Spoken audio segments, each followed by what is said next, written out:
They walk in that room, they become yours. And you got this energy inside your soul that says, I am the number one determinant of the success or failure of my students. Hey, y'all, when you get back, kick some butt. I'll see you in the winner's circle celebrating your victory. Let's go. Let's go. Let's go. Let's go. Let's go. Let's go. Let's go. Let's go. Let's go. Let's do this. Let's do this. Let's go. Let's go. Thank you, everybody. And we are live.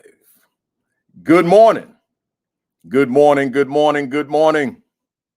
Welcome to week 233 consecutively of the AP and New Principals Academy. Let me see who we got here, man. Y'all was checking in here this morning early, man. We got Constance Sherrod in the building from Pearl, Mississippi. We got Dope Math Solutions in the building, who's one of my guests. We got Michael Benton from Cincinnati, Ohio. My man Mona Obamolak is in Orlando, and I'm gonna talk about Milton in a little while, Mona. So, but I hope you and the fam are okay. But we're gonna talk about it in a little while. AP Patrick Lawrence is in the building down in,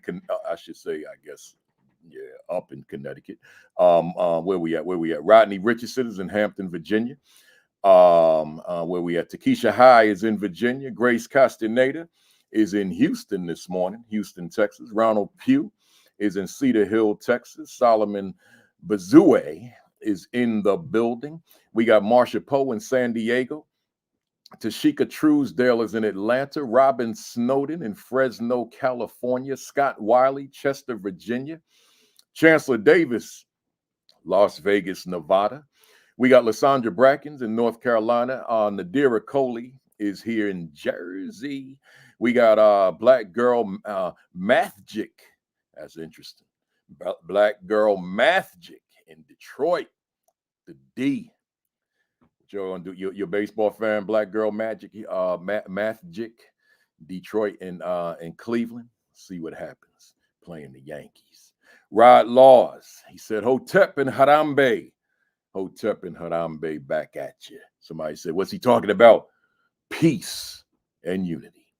We got Yolanda McKinney, man. I got to see her in person for the first time in Richardson, Texas this week. Got to see, it's always good to see the fam in person. So here we go. She said, good morning. We got Vanessa Zeskin in Connecticut. Where we at? Some of y'all giving me them birthday greetings. Y'all are a week early, man.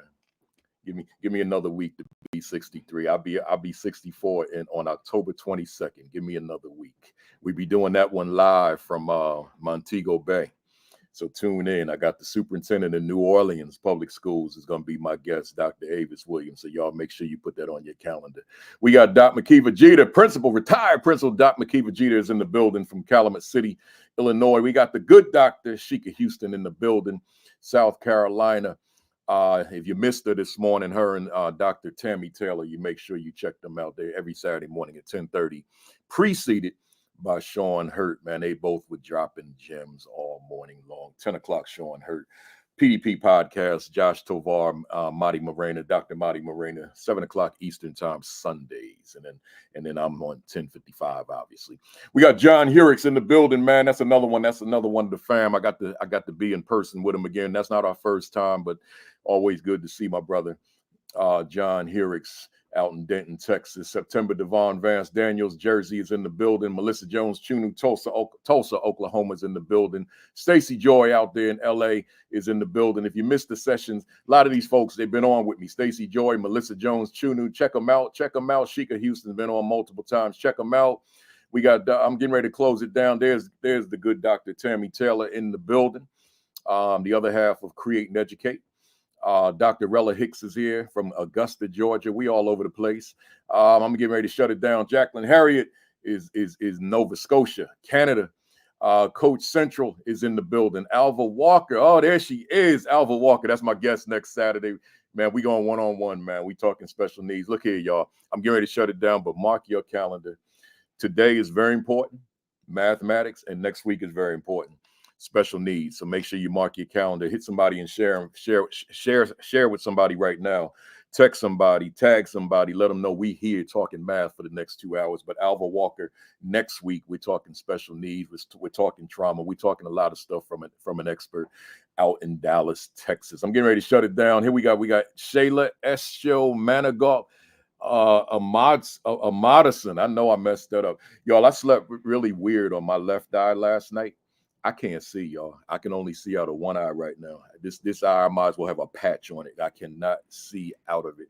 It'll clear up, but right now, that's where we at. David Bell, Benton Harbor, Michigan, and there's Sean Hurt. I'm going to stop at Sean Hurt right there. So look, y'all, let me say to everybody this morning formally, good morning. Greetings. Welcome to week 233 of the AP and New Principals Academy. And as I've been telling y'all, those of you who haven't been with me in a couple of weeks, I'm not yelling that I'm on fire no more, man. That stuff, it takes me a while to recover from that. I guess as I'm getting older, I got to watch how I scream and all that kind of stuff. Even my closing on stage, that I am, we toning that down, man. We toning it down because a couple of times I felt something that didn't feel right up here, and so I might be driving myself to a stroke doing all that stuff. So let me just bring it down and say to you, I want to ask you the question first. How are you feeling? Right? I'm just asking that question. How are you? How are you, everybody out there? My hope is that you're doing good, but my understanding would be if there are folks on here who are not doing good. This is a difficult time that we're in. I don't know that any time is not difficult because we're all living our individual lives. So any period in time could be challenging. Any period of time could be difficult. Any period of time can be overwhelming, right? But it's my hope, at least as it relates to the work side, right? The work side. And that's the side I'm really concerned about, that I care about would be a better word. My hope is that for Super Saturday, 10 o'clock with Sean Hurt, 10:30 with Create and Educate with Dr. Sheikah Houston and Dr. Tammy Taylor, 10:55 with myself, Principal Kafele. I would hope on Super Saturday there's something about this. Something about these three platforms. If I could speak for myself, something about my platform. I'm hoping that at least gives you that spark, right? It gives you that feeling that I'm only on here. I'm speaking for you now because I need that, right? The four of them, they give me something. They lift my spirits because my week was challenging. My week was difficult. My week was overwhelming. I'm dealing with some stuff, and I'm even dealing with, if I could use this old school word, some jive people on the job. Now I'm talking about some other adults, maybe superiors or whomever, right? So, but then I can come on the platform on Saturday, the three platforms, and man, between Sean and Sheikah and Tammy and Principal Kafele, they just put it all in perspective. And then I'm ready to listen to Josh and Marty on Sunday and then go back to work and bring them flames. So I'm going to let you know, y'all, I'm on fire. I just ain't going to scream it right now. One of these days, I'm going to, like the doctors say, moderation on the diet. One of these days, I'm going to do a moderation day and I'm going to scream I'm on fire so I can wake up this block, right? But we ain't doing that today. But I'm on fire though. I'm blazing, y'all. I'm blazing, man. God is good, right? I'm blazing. So let me go through my rundown, y'all, because I got the three big time guests here. First, welcome to all the first timers, right? But if this is your first time, that means you've missed 232 powerful sessions. My understanding, I don't have this definitive, but my understanding is that this AP and New Principals Academy YouTube channel, the channel itself, I'm not talking about the live stream, I'm talking about the channel itself, is the #1 channel on YouTube for AP leadership and principal leadership. I've done some extensive research on that, and we there, man. But that's because of y'all, right? So if this is your first time, You need to go back and see what you missed, because we've had some dynamite sessions. How many? All 232 of them. There's not one in there that I'm gonna say that wasn't that good. No. All 232 powerful and empowering. So make sure you go to the channel. Subscribe, by the way. AP and New Principals Academy on YouTube. Subscribe, and you can thank me later. Right? We talk about Hurricane Milton, y'all. We have, I know this definitively. We have fam, AP and New Principals Academy fam, who were in the path of Hurricane Milton. I know that definitively. I reached out to those fam members that I have access to just say, are you all right? Right? And or to say, have you evacuated? Now, Otis Kitchen II, he was in the pathway, but he's fine. Delia Gadsden, she was in the pathway, she's fine. But some of the others, I don't know, right? But just prayers to anybody in the path of Hurricane Milton or Helene, right? Because that was 2 weeks prior. And hopefully you're all right. A lot of devastation. It wasn't so much the hurricane with the devastation, as you know. I'm not going to turn into meteorologist Kafele right now, but it wasn't so much the hurricane, it was the tornadoes, right? Dozens of tornadoes. That's where all that destruction is coming from. The hurricane, that's flooding and stuff, so forth, damage. But in terms of just the destruction, the demolition of entire buildings, entire homes, that's them tornadoes, man. So just prayers to anybody impacted, anybody who has family that was impacted or friends who were impacted. I hope that these superstorm 4 and 5 category hurricanes is not the new normal.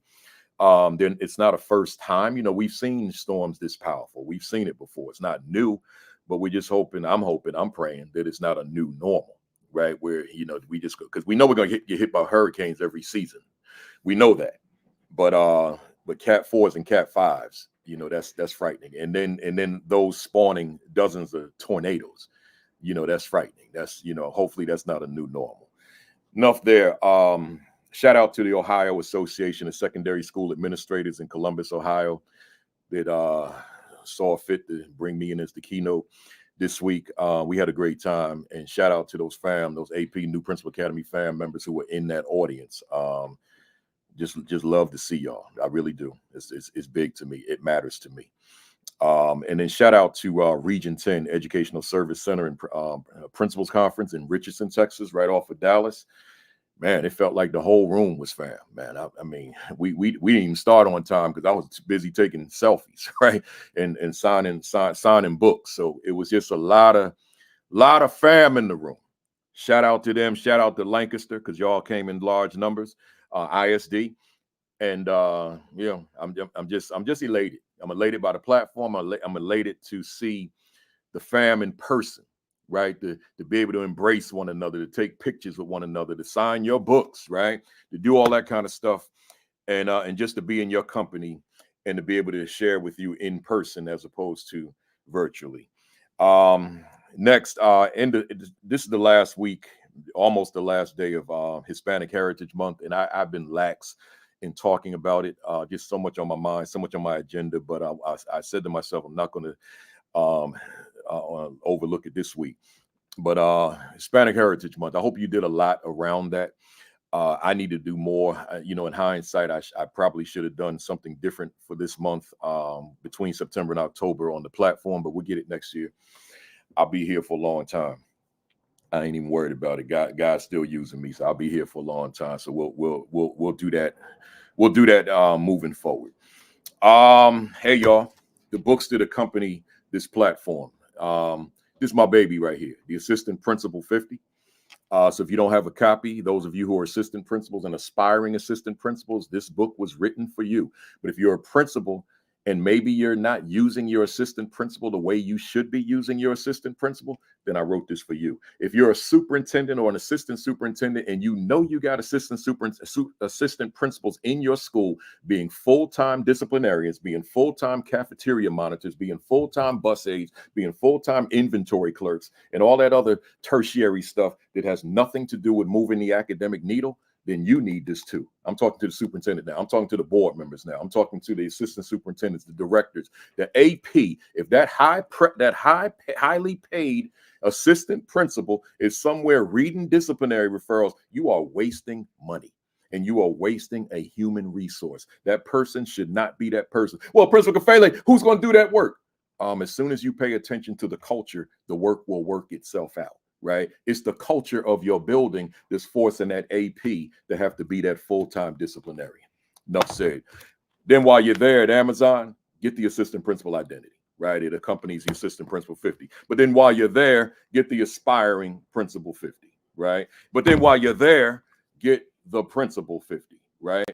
And then while you're there, get, is my school a better school because I lead it? And then you got some teachers in the house. Well, while you're there, get closing the attitude gap, right? But then while you're there, get the equity and social justice education 50. Y'all see, I like to write. And then while you're there, get motivating Black males to achieve in school and in life. And then while you're there, get the teacher 50, right? So with that being said, let me move into my monologue, and I'm gonna give y'all a while you're there on the monologue too. You know where I'm going. You know where I'm going. I'm giving you one more while you're there, and then let me get my monologue in, and then I'm gonna get my guest up here because we got stuff to talk about.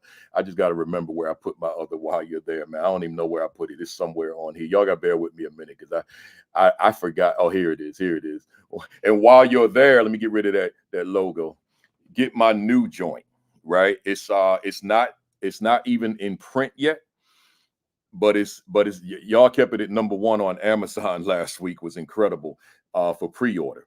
So you can pre-order it now. As I keep saying every week, the most important book I've ever written. What is my value instructionally to the teachers I supervise? So get your hand. You can go to Amazon or ASCD, my publisher, ascd.org.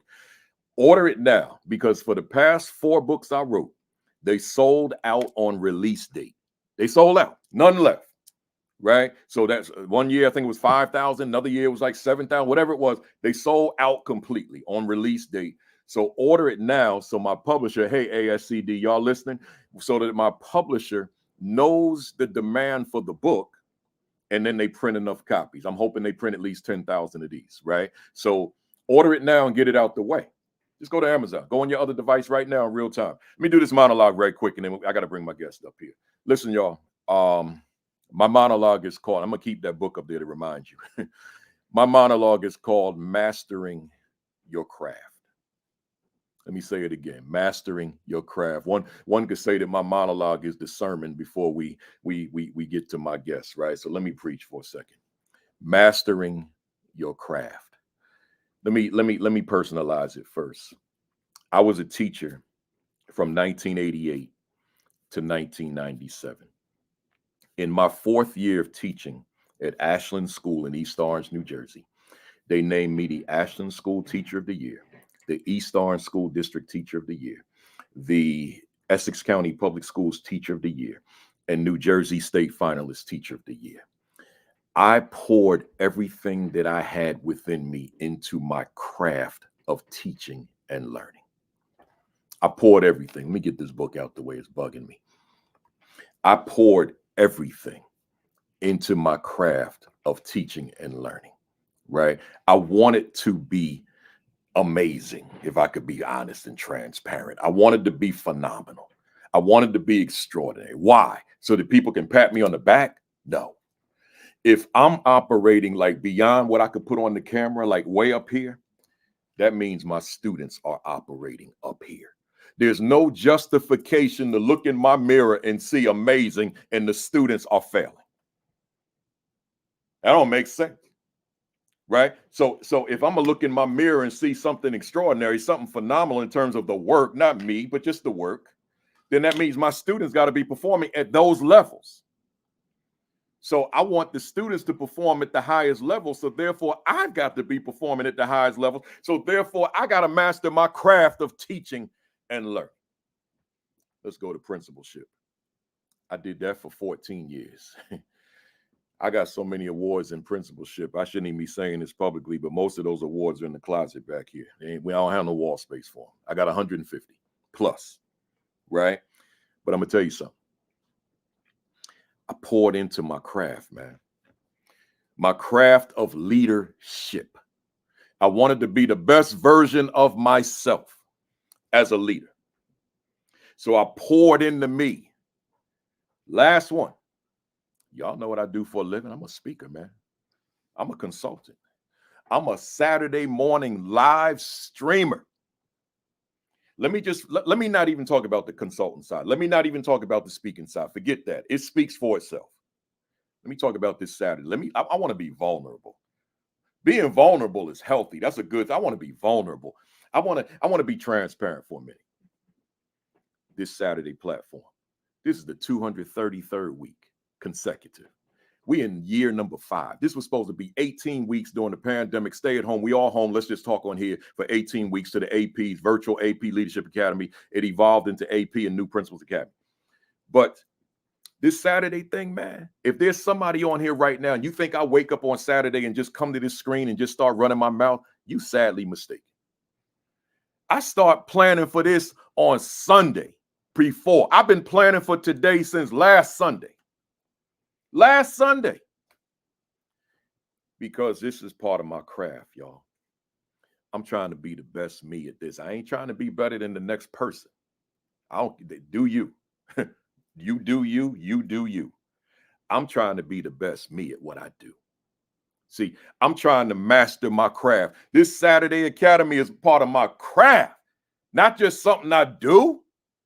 It's part of my craft. So now let's flip it on to you. Hey, leader, because the folks that tune in, you either aspiring to lead, you are a leader as an AP, you are a leader as a new principal, or you are a leader as a veteran. And then we know that there are assistant principals and wives, directors, supervisors, superintendents, and commissioners of education. I know that. So whatever it is you do, and I should say also consultants and teachers, and parents, and my mother's on here. Right. So I'll say that, and my wife, I didn't see her name this morning. So shout out to my wife, Kimberly Kafele. I ain't see her name on the thread though. I know she's here. Listen, y'all. Your leadership. That's your craft. Don't just see that as your job. Don't just see that as your career. Don't just see that as your profession. See that as this thing, this entity, like this is what I do. This is what I do. So let me be great at it. Like I know y'all, you got your favorite sports team, you got your favorite player, you got your favorite entertainer, you got your favorite movie star, you got your favorite rapper, you got your favorite singer, all that kind of stuff. But you like them because they're so talented. But do you think they just came out the womb with all that talent? That's not how that works. They worked on their craft and you admire them for it. Some of y'all pay to see them. You sit in the front row if you could afford it. Because of what they poured into their own craft. So I'm saying to you, well, your leadership works the same way. You got to pour into yourself, pour into your craft. You got to be phenomenal. You got to be amazing. You got to be extraordinary at what you do if them children have a chance to be successful. If your teachers stand a chance to be effective at what they do, a lot of that hinges on who you are as leader. Make sure that you are striving to be a master of your craft of school leadership. It matters. Ooh, I'm done, y'all. I'm done. I'm looking at y'all comments, man. Y'all got a lot of comments on here. I'm done. I got to read these later, right? It's too many. Oh my God. I didn't know y'all wrote all that, right? So let's go. I got guests here today, y'all. Let me change this background real quick. We got guests, man. We got a big one today too. We got a big one. Let me get them up here. Where we at? Here we go. Yeah. We here. Good morning, everybody. Good morning. Good morning. I'm great. I'm grateful that you're here. I know I took a little longer than I told y'all, but you know how the spirit moves. But we here.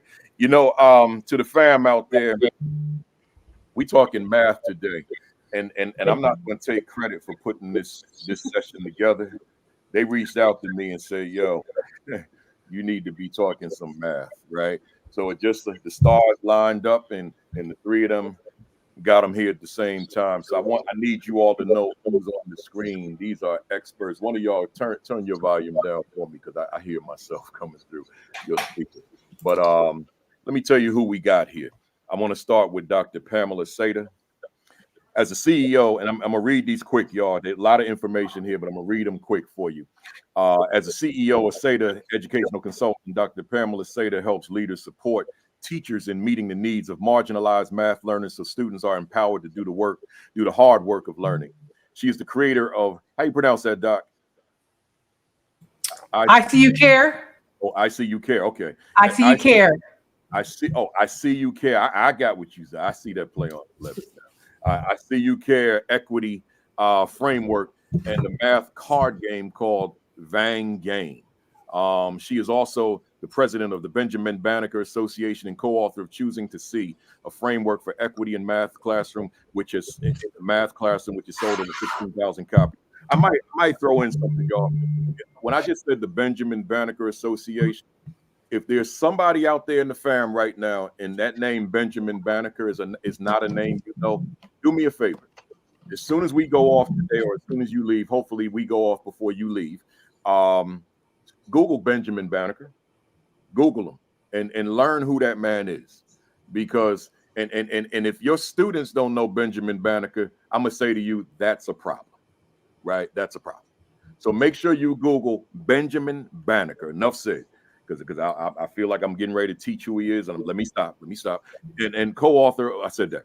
Dr. Seda earned her, let me say it again, co-author of Choosing to See, a framework for equity in the math classroom, which is sold over 16,000 copies. Dr. Seda earned her bachelor's degree in mathematics education from the University of South Florida. In Tampa, Florida, she furthered her education by obtaining a master's and doctor of philosophy degrees in mathematics education from Georgia State University in Atlanta, Georgia. Additionally, she received her education specialist degree in educational leadership from the University of West Georgia in Carrollton, Georgia. Dr. Seda is a qualified equity expert who has extensive experience in supporting equitable learning environments in diverse educational settings. She has been a high school mathematics teacher, instructional coach, college instructor, K-12 mathematics coordinator, and regular speaker about math equity at national conferences. She provides workshops, seminars, webinars, and coaching sessions on the effective implementation of I See You Care equity framework. She's passionate about changing how students experience mathematics, especially those from marginalized groups, and advocates for mathematics instruction. It develops all students as mathematical thinkers and problem solvers. A lot there, y'all. That's why she's here. Juliana Tapper is a seasoned educator with experience as a high school math intervention and Algebra 1 teacher in South Los Angeles, East San Jose, and Denver, Colorado. Having worked closely with students who have been historically unsuccessful in math, she understands the intricacies of supporting learners who struggle. After her time in the classroom, Juliana became a district math coach and TOSA, that's a teacher on special assignment, before founding Collaborate, pronounce it for me. Collaborate Ed. All right, Collaborate Ed Consulting. Through her consultancy, she has provided professional development to schools, district, state departments of education, and juvenile justice systems. Juliana is a sought-after presenter at national conferences like NCTM, NCSM, ASCD, and Learning Forward, and is an author of Teacher 612 Math Intervention, a practical framework to engage students who struggle. And we got one more. Jaliyla Fraser. Let me do that again. Jaliyla Fraser is a CEO and founder of Fraser's Mathematics Solutions, FMS, a pioneering math education consulting firm that provides professional development, high-quality math curricula, and customized programs to transform how math is taught and learned. With over 15 years of experience in education, Jaliyla has impacted more than 7,000 students, educators, and families through her signature Dope Math Notebook, Dope Math Culture programs, and Dope Math Institutes, all aimed at fostering math confidence and excellence, particularly in underserved communities. Born in Trinidad and raised in the U.S., Jaliyla's journey to becoming a leader in math education was marked by personal challenges. Hear this, y'all. Although she graduated valedictorian of her elementary, middle, and high school, she struggled in her early college math courses and lost all of her academic scholarships because of the lack of confidence she had in a new math class. This sparked her passion for creating inclusive in culturally responsive math environments. She holds degrees from Temple University, BS in secondary math education, and Columbia University, MA in math education. As a former high school math and physics teacher, her students consistently outperform district and state averages, earning her leadership roles, including the district's first data coordinator role and youngest district math supervisor at age 28. Jaliyla has presented at national conferences and contributed to organizations such as the National Council of Supervisor of Mathematics, New Jersey's Computer Science Advisory Board, and Student Achievement Partners. Recognized for her dedication to equity in education, she was presented with a resolution from the city of East Orange, the city of my birth, but city where I was raised, born in Orange, in 2020, and the Lebby C. Jones Woman of Excellence Award in 2022. Now fully dedicated to running FMS at peak times, Jaliyla leads a team of 25 illuminators, curriculum writers, and internal staff of the status quo and ensure that every child, especially those who have been told they can't do math, has the opportunity to succeed. Good stuff. Hey, y'all, to the fam out there, we ready to go. Hit the repost, hit the retweet, tag somebody, text somebody, call somebody, let them know we are here and we are ready to go. Dr. Seda, I'm gonna start off with you. Your bio, it makes it extremely evident for anybody that reads it that you are quite passionate about mathematics and mathematics education. My question to you is very simple. Where is that interest, that passion derived from? So I will say for me as a child, I always loved math because it made sense to me. And even if my teachers taught me in ways that were just procedural and didn't make sense, it had to make sense to me. So I would study it, look for patterns, whatever it was. That was my motivation as a student when it came to learning math. Now, that translated to my passion as an educator was because I looked around and saw that in my math classes, there weren't many people who looked like me. That my friends didn't have those same similar positive experiences with math. And the more that I got involved in leadership, the longer I stayed in math, the more that I realized that there were so many people who just thought that they stink at math and were lied to, basically, had believed a lie that they couldn't do math. And so that's what really pushed me to figure out how do we stop the madness? Like, how do we stop the bleeding that so many people leave math classes thinking that they can't do math? And how do we do better? So that's what really motivated me to be passionate about the work that I do. You know, as I listen to you, I can transfer that to me in terms of why I became an educator. You know, that representation, not so much for math, because that's not my area of strength, but I knew that representation, it really mattered. I want to stay with you, Dr. Seda. You know, in your bio, it was noticeable for me. You know, I read these bios like at least 3 times during the week.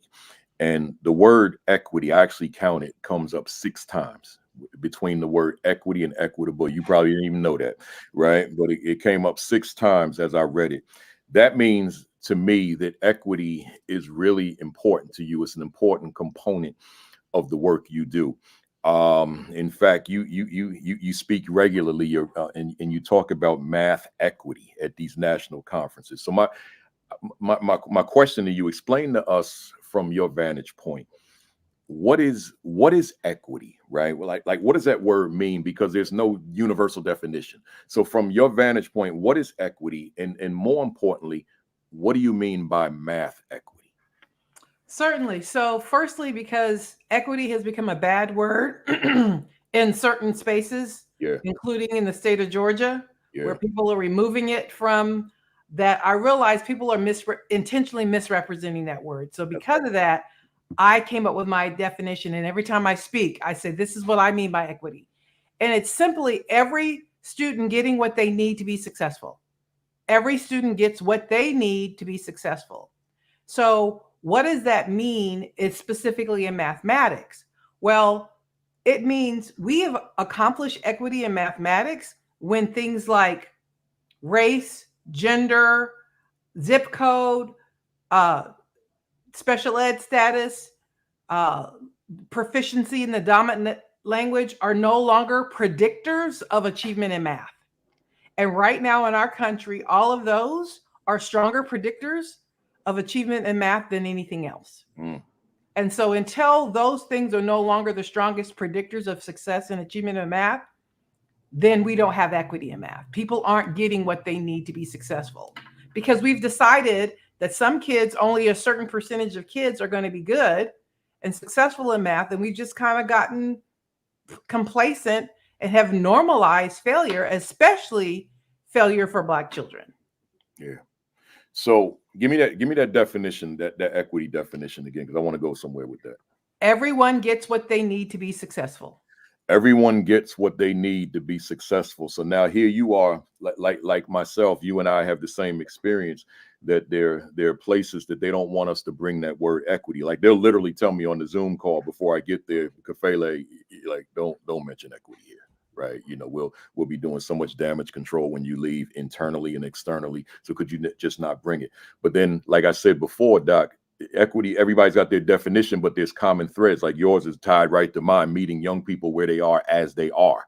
So I would think, therefore, once you share that definition, you could say to the folks, so where's the issue? like what part of this definition is going to create problems for you? Right? Because as far as I'm concerned, this is just great teaching. Right? Yeah. I got one more for you, Doc. As an educator, then, they're based on what you said.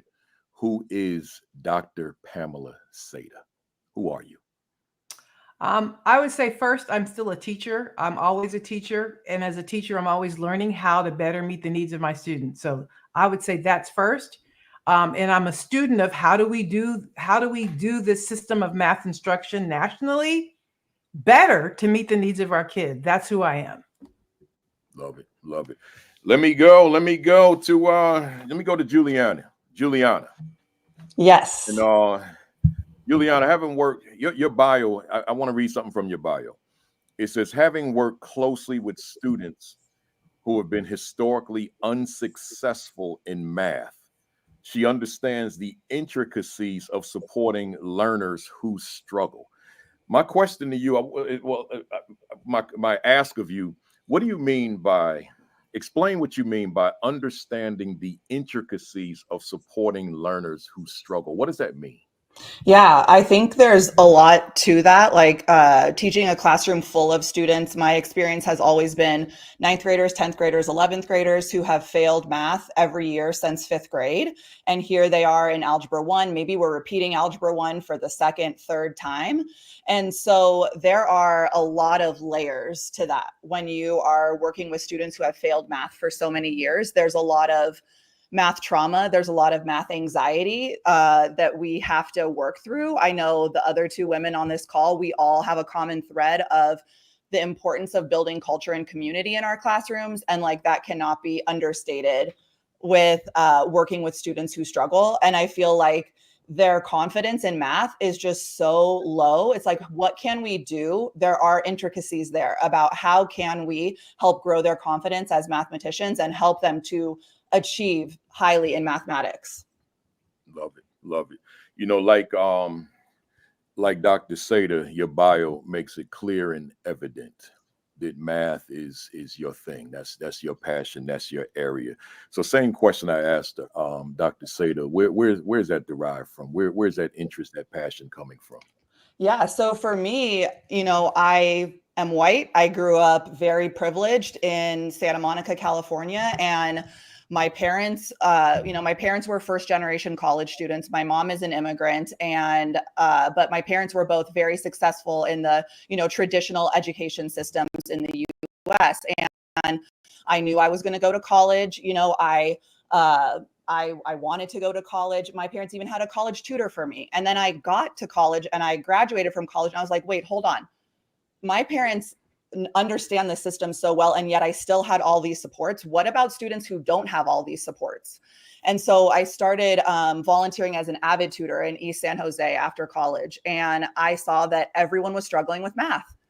And I was like, well, I struggled with math a little bit too. Like Jaliyla mentioned, you had sort of a tumultuous math past, and I did as well. But I saw that everyone was struggling with math. And I was like, you know what? Math is keeping these students from being able to graduate from high school, keeping these students from being able to go to college. And I want to be part of that solution. So it was only then that I discovered I wanted to be a math teacher, not because I have this like profound passion for math, but because I wanted to be a gate breaker. I wanted to help students overcome those barriers that math so commonly puts in front of them. You know, you the whole time you were talking, I was trying to figure out how to craft a question that is not a part of my script today.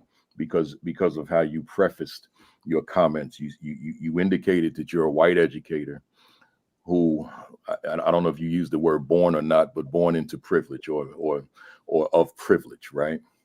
Here's my question, because I haven't really crafted it in my mind the way I want to ask it live, but let me go for it. In what ways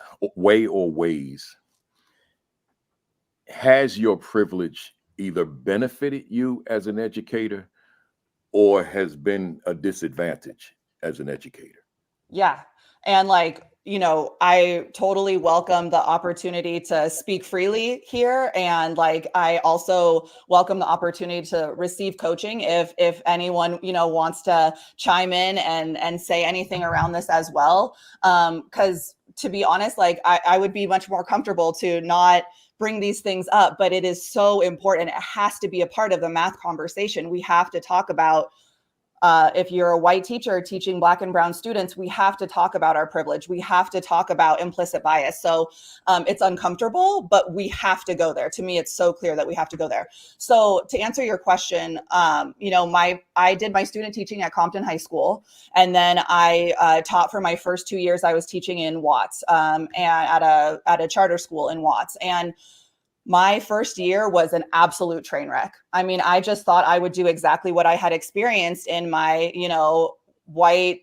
I mean, my school was pretty diverse, the high school that I went to, but a lot of equity issues there for sure. But, you know, I thought I would go over homework, then I would do 20 minutes of direct instruction, then I would do 20 minutes of worksheet practice, and then I would, you know, assign the homework for the next day, because that's how I had experienced math. And it was just like, it was pure chaos in my classroom. So it was just a lot of like unlearning that like this way that I had school is not what's going to benefit my students the most. And I do feel like that was a bit of me trying to just, you know, imitate what I had experienced. I appreciate you sharing that. And you know, there's obviously, you know, folks that know my work. I actually want to go in that direction, but I'm not going to, because that's not our theme today. So we're gonna bring you on another time so we can explore further. Because see, when you said South LA in the bio, my question to you, I didn't ask you the question. I should have. Did that imply, or did that mean South Central? And, yes. and now that you said, you know, Compton and Watts, I know exactly where you were. So there's a lot of conversation to come out of there. And like someone else said in the thread here, I appreciate your vulnerability and even going in that direction. And Jaliyla, I got like 4 for you. I'm ready. You created, you created your. That's why I kept you for last here. You created your signature dope math notebook, dope math culture programs, dope math institutes, and you wearing the dope math sweatshirt right now. For the one out there that's either, slang is not the word I want to use, but so I'm gonna use another word, slang challenge. One would say the culture challenge, or just challenged by other folks' cultural lingo. Explain to us, not in the simple form, but in the best form you can, what does this word dope mean in isolation? And then why do you attach the word dope to the work that you do relative to mathematics? Absolutely. So one, I want to say thank you for having me on the platform. Oh, yeah. This is exciting. Been To waiting just for be able to amplify what we're doing in the world of dope math. Um, what does it mean? Just dope in isolation? Dope means cool, right? So obviously, we know dope has a connotation or a negative connotation if you use it in that sense, right? But dope, the word has so many different meanings, and as the years went by, hip hop adopted the word, right? And we adopted it and decided to say no. It means cool. It means something radical. It means, fresh. And so, with that, as it transformed, right now in our society, our students know that dope means cool. They have no context as to what society knew it meant when it first approached. What's interesting is before I even attached myself to the word dope, I was very intentional about seeking the opinions of students. The Dope Math Notebook came as a response to what was happening in the pandemic. And we knew that families, moms, dads, they became honorary teachers. They got their teaching certificate during the pandemic. We know this because they were doing if Johnny had 5 apples while the teachers were trying to figure out the pandemic lifestyle. And I was very intentional of trying to figure out what is a tool that families can use during the pandemic that can be an extension in the home that isn't just like a random workbook. And for us, it was the Dope Math Notebook. It was something that was a notebook on steroids. It gave them tools and tips, but also a place to be able to have a conversation, student and parent. But before we put it out, we tested it. We asked students, hey, do you like this name, a cool math notebook? Do you like this name, a dope math notebook? And they unanimously said a dope math notebook. So this wasn't me saying that it should be called a dope math notebook. It was them saying this is what resonates with us. And so if we talk about it at a larger scale, right, and we talk about what culturally relevance is, it's us understanding what makes sense to them, what resonates to them, asking them what is important to them so that we can meet them where they are. And that's how we were able to really be sustainable in that space. Now I'm gonna do something I've never done before because this thread is blowing up because they want that merch. Tell the folks how to get this dope math merch right now. I don't usually do this so early, but go ahead, let them know. So dopemath.com. Dopemath.com. And I do want to be clear about dope math. So dope math educator is a mindset. And I want to be clear about who my audience is. My audience is for people that already believe that students can learn math at high levels. I am not trying to convince you that they can. That's for a different person, right? So you might have the people that is like in the business of like, I really want you to believe that all students can achieve. You're not my people, but you're next in line. So once they convince you, then you come to me because I'm the person that will show you how you can get them to achieve. But I'm not trying to convince you that they can, right? And so now you've already have the mindset. So number one, you have to have the mindset that all students can achieve math at high levels. That's number one. And number two, you have to be committed to being a subject matter expert. I'm not saying you have to be one. You have to be committed to becoming one. If those two things are in alignment in your life as an educator, then absolutely you are in a mindset of being a dope math educator, and you are welcome to purchase a dope math educator sweatshirt. But if you're not, I say you just wait, and then you get there. Because I'm not trying to get the coins. I'm trying to get the community, that belief in that. So dopemath.com. I love it. And I see a lot of folks putting that website up there. Hey, y'all, before I go to Jalila's next question, let me just say to the fam out there, you better tell somebody we on here. We got fire in all 3 of them boxes up there, right? Let's go. Jaliyla, I got to read from your bio because I this one, I've read this a few times. Although she graduated valedictorian of her elementary, middle, and high school, she struggled in her early college math courses and lost all of her academic scholarships because of the lack of confidence she had in a new math class. That must have been quite devastating at the time, because here you were accustomed to greatness academically, elementary, middle, and high school, and then you get to college and you suffer this setback, because that's all it was. Talk to us about how you overcame the setback and found the drive to keep pushing to where you are now. And I'm going to add something which is inclusive of the. I remember when we met on a stage at Langston Hughes School, where both of us were speaking at the graduation of Dr. Vincent Stallings' students. Yeah. And I've been impressed ever since, and that's going back quite a few years. Go ahead, talk to us. Setbacks, we all, have experience.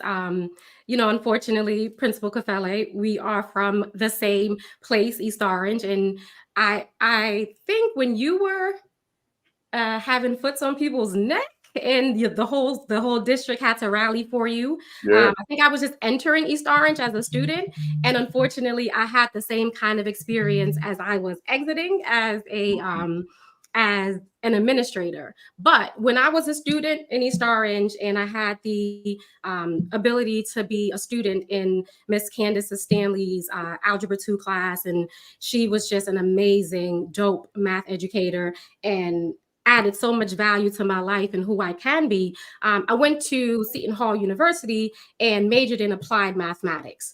And in those classes, my first 2 courses, I was pretty cool. Calc, I was doing, really good. But then I took, I think it was discrete mathematics, and have never even heard of that term before. And so it was just like a new mathematics course for me. And it wasn't that the course was hard. It was that the professor was very clear that he wasn't confident in my abilities. How did I know that? He would ask me, "You don't know this? Why don't you know this?" And it was publicly. So there was like a public shaming of my my prerequisite skills that I didn't know. So also, right, reference that with, I was the only Black girl in the class. There was one other woman of color. She was Spanish, but everyone else was white. And so that was my experience. There was no one for me to build community with, and so forth. And it just went into a cycle of depression. So yes, I failed about 3 courses that semester. They said, "Hey, if you don't get your grades back up next semester, you will lose your scholarships." I worked really hard, even took summer courses. I did better. However, once you fail, you need about 5 semesters to get that back up. So I did lose all of my academic scholarships. However, what I did do is decided that I do not want to major in applied mathematics. I want to major in math education, because I will never, ever, ever have or allow a student that looked like me to have an educator ever make them feel the way that I felt. So I redeclared my major to math education, transferred schools, and have been on that journey ever since to be a subject matter expert, and also to understand what trauma feels like in mathematics, and to always insert joy in students when it comes to mathematics. So that is what I did, and I've been, in different spaces doing it ever since. Yeah, and I love it. And you actually answered the next question, which was what you're doing now, and how you got there. So let me go to this last one. As I asked Juliana, I keep saying Juliana because I'm here in New Jersey, but Juliana and Dr. Seda.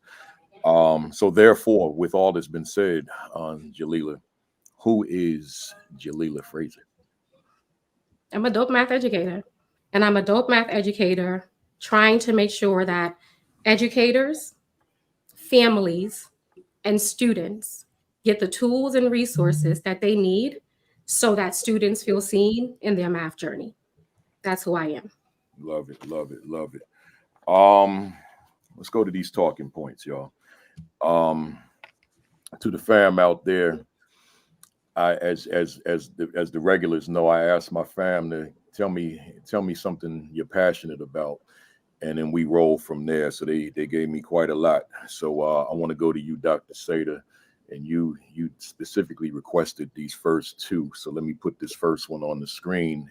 And then you guys, let's kick it around. Traditional math instruction is failing our students.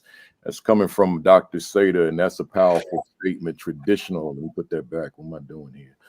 Hang on, y'all. I'm doing too much, as they say. All right. Traditional math instruction is failing our students. I got no argument. Let me hear what you got to say, Doc. Yeah. So what is traditional math instruction? My goal is to get kids to get a right answer. So I'm going to tell you step by step how to get to the right answer. And if you can mimic and repeat the steps that I've told you, then you are a good math student. The problem with that is several. One is, what good does that do for the students later? Because it only tells them how to do that specific type of problem. So if they face a problem that's even slightly different, students don't know what to do. This makes them dependent upon the teacher to then say, well, how do I do this one? If they make a mistake anywhere in the process and don't get the right answer, then they're now made to feel, oh, well, I must be dumb. And it just then perpetuates this whole process of how do we decide who's smart and who's not? And we use answer getting techniques, the ability to engage in these answer getting techniques as the decider of who's smart in math, who's not. Now, what's the issue with that? Well, the issue is school just becomes a sorting mechanism, and we just decide who gets the good stuff, right? So whoever's smart, they continue to get the good stuff. Whoever's not smart, well, they get the leftovers. So the other thing is traditional math instruction is not even based on how our brains work. How do our brains retain information? Our brains remember that which they can connect to something that they already know. It works by connections. So if you're giving me these step-by-step procedures and I have no frame of reference of what you're talking about, it is a waste of time. It's going to go in one ear, right out the other. At best, even if somehow I can memorize those steps, the next day it's gone. Mm-hmm. And that is just how our brains work.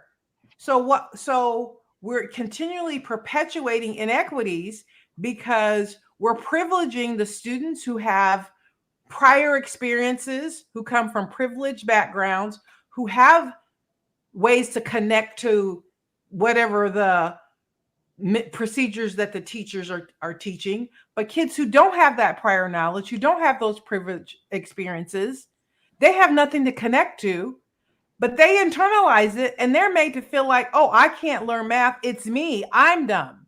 And it's not that at all. It's that I can't remember anything until I can connect it to something that I already know. So I'll let the rest of y'all chime in on that. I know y'all got chime in. I got a question for you. I gotta own what you said. And again, let me just preface for the folks on here that are new to the platform and you don't know me. I am highly transparent and vulnerable. I'm good with that. So let me share this with you. When I was in grad school, Dr. Seda, I knew I was going to ace everything. I just knew that because I was hungry. I wanted to be a principal badly. But I had to take these two courses. One was called quantitative methods, and the other one was called statistics. And I'm not a math guy. I have a math phobia. I'm afraid of math, right? So how am I going to get through this course, these two courses? But what I do know about me, my brain retains information well. It doesn't mean I understand process. It just means that as I get stuff, I know how to store it, right? If I made that distinction clear. So here's where I'm going, Doc. I passed both of them classes with A's, but I knew nothing the day after those two classes about quantitative methods or statistics. there was something called standard deviation, and I was so good at it, but I don't know what it is. Right. So what I'm saying, and don't y'all on here start calling me names on this thread. So what I'm saying to you, Doc, I knew how to retain the steps. And I think this is what I'm hearing you saying. I knew how to retain the steps to pass the test so I could get this degree so that I could go on and become this principal in East Orange. Right. But in terms of being able to take those 2 math classes and apply them to the work, forget about it. I have to delegate that to somebody else in terms of the relevance of that. Talk to me about where, and this is probably a loaded question. Maybe it's not even fair to ask you, but yourself or anyone who wants to take a jab at. Talk to me about how it should have been taught to me, so that it would have been applicable to my work as a principal. Certainly. So I will say, I can tell you specifically about statistics, but I'm going to just start in general, is that the way I believe math should be taught is it should be introduced in a context. Like, just I think about little kids. How do they learn to play? How do they learn to deal with iPhones? How do they learn iPhones? They were given an iPhone and they were given a chance to make sense of it. They started pushing some buttons. They started playing around. Let me see what this does. So when you were given statistics, you should have been able to be given a scenario where you needed statistics, a real life example, where that's how it should be introduced. Then after you had that experience, then when the teacher taught whatever those formulas were, gave you those definitions, you would have had something real life to connect it to make sense out of it. Yeah. That's how it should be taught. Yeah. Give kids the opportunity to understand why. Why is this important? Give them some kind of experience, a problem-solving context. Give them a chance to make sense of the idea first before you then do the formal instruction. I love it. I love it. Anybody want to chime in on the original question or my scenario? Either one. Can I chime in on the math phobia bit? Because Yeah, I saw some things going on in the chat too that, and this just came up. I had a Instagram live with Erin Kottman. She is a wonderful instructional coach. And she was also saying she has math phobia. And I think it's a very common thing. And it's one of those things where there is actual brain science, and relating to Dr. Seda's point about the retaining of information, there is brain science that when students with math anxiety see numbers, they have hyperactivity in their amygdala, which is connected to fight, flight, freeze, or fawn. And it's also connected to impacting the ability to retain information. It's impacting the ability to recall information. It's impeding the ability to problem solve. And I think if we can develop that empathy within math teachers to acknowledge that if students really do have math anxiety, or if they have experienced a math trauma, that is what their brain is going through in our math classes. And so how can we help, kind of calm that down? And then also a great new read for you. There's a wonderful book called Math Therapy that just came out. Everyone who is listening to this saying, oh, I think that I am math phobic, or I have math anxiety, or if you just want to process your own math trauma, Vanessa Vicaria wrote it. She has a great podcast called Math Therapy, and really helpful ideas in the book to help you overcome that math trauma that you have experienced, because everyone is a math person. Yeah. And I definitely want to speak on the contextual piece. So if we think about procedures, right? Everything has its importance.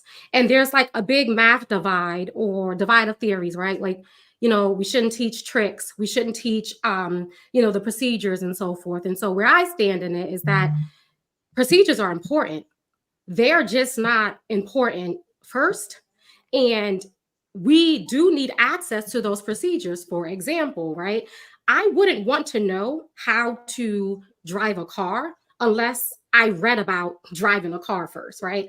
I don't really want to know all of the context of it. Like, I want to know what an ignition is. I want to know certain things about it, right? And the procedure of turning it on. And then maybe infuse some context and so forth, right? So the procedures of things are very important. But when it comes to mathematics, right, I keep seeing the chat going off and people are saying like, why? Like, why did I need this? Why did I need this? Why did I need this? The context shines light for the concept and vice versa. The context allows the question of why to be answered. Why is standard deviation important? Why are my sixth graders having to understand mean deviation, right? And so those are the questions that we need to make sure we expose our students to and help them understand the why, and the context gives that lane for it. So absolutely, you should not be learning standard deviation in your class in college and just the procedures out of context, because you would never have a connection to it. That's one. And here's the piece. While we are trying to change traditional schooling, K to 12, college still hasn't caught up yet in terms of like the conversation, right? So our pre-service courses, and then even like with you, the conversation is there, but it's not a requirement to change what lecture looks like, what discussion looks like around good quality mathematics education alike. And so we are still recycling educators that come back into the classroom, still teaching in this format that is archaic. And like we're still like fighting the good fight on the K to 12 level, and we still have a lot of work to do in the college pipeline to continue to reverse the way that we're teaching. So I do want to say that piece. To the fam out there, it's fire on here, y'all. You look, I don't know what your day was going to be. I don't know if you was watching college football. If you got a need to watch it, just put it on the side so you can see both screens. But we got a lot to talk about here because there's so much coming up that I got questions that have nothing to do with my script. So just y'all tell somebody we on here talking math. Let me throw a question out at y'all before I go to that second one. We're a leadership audience. We're aspiring leaders, we're assistant principals, we're principals, new principals, veteran principals, all the way up to superintendent on this call right now, or we'll see the video later. Thinking about what each of you said, tell us, what is the application to that leader that's listening right now when they go back to school? I guess they're closed on Monday for Columbus Day. I won't get into the politics around that. We'll just pretend I didn't say that. Columbus Day. And now when they get back on Tuesday, talk to us about how they need to be thinking when they observe a math lesson relative to that bullet point that's on the screen right now. I don't want to go too deep yet. How should they be thinking differently now as a result of hearing you today on this issue? Anybody? Let me jump in there. Go ahead. Okay, let me put my central office administrator lens on. So I was a central office administrator for about 8 years. I was the district math supervisor for grades 6 to 12. And that's where I put my big girl boots on. And that's where I learned about politics. That's where I learned about systems. And that's where I learned about what's important and how to dismantle systems so that we can get things that students and educators need, right? And so a lot of my time was spent negotiating with school leaders. I hate that I have to say that, but a lot of my time was spent negotiating with school leaders so that we can come to common ground in terms of what math education should look like in their schools. So a principal or an assistant principal going to school on Tuesday, I think you need to ask yourself a few questions. Question number one, what does your class or what does your school schedule look like in terms of grade level meetings and PLCs? Are your teachers able to meet together at least 2 to 3 times per week to have conversations around mathematics, solving rich math tasks, and scoring student work to uncover teacher biases in scoring, as well as learning? Do you have that in your schedule? Principal, assistant principal, are you at those PLCs solving those rich math tasks with your teachers at least one time per week, because we know you have many other things to do, right? Because are you experiencing the level of rigor that your students should be involved in during their classrooms or during their instruction? Do you have a strategic action plan in your school where students have common formative assessments at least once a month, where there are high-level, quick ways where you can gauge whether or not students are on par? And I'm not talking about those little tests, you know what I mean? I'm talking about like real rubric scorings that and are they getting to comprehension pieces, right? Assistant principal, are you asking your math coach, right? Can you provide modeling? Do you require your math coach to have your teachers in a cycle of teaching and learning and using a framework for that teaching and learning? Or do you just have your math coach out there just figuring it out on how to help their teachers develop this pedagogical and math content knowledge? Like, what is the framework around growing teacher capacity? I want you to ask that to yourself. And if you're not sure, then come see me. That's it. Because I can support you in that conversation as into what you are supposed to be doing to provide those resources as well as instruction for your stakeholders. Woo! I'm gonna say it again. Y'all better tag somebody, right? Share, repost, retweet, whatever you got to do to make folks know that we on here. Because see, Jaliyla, before someone else jumps in, I told you, I hope y'all got more than 2 hours, man, because we ain't gonna finish in 2 hours. That's you can forget about that. It's only 12 o'clock and we on number 1, right? Listen, Jaliyla, you mentioned the assistant principal. Anyone that knows my work knows it. You know, that's a sensitive area for me. The assistant principalship is my baby.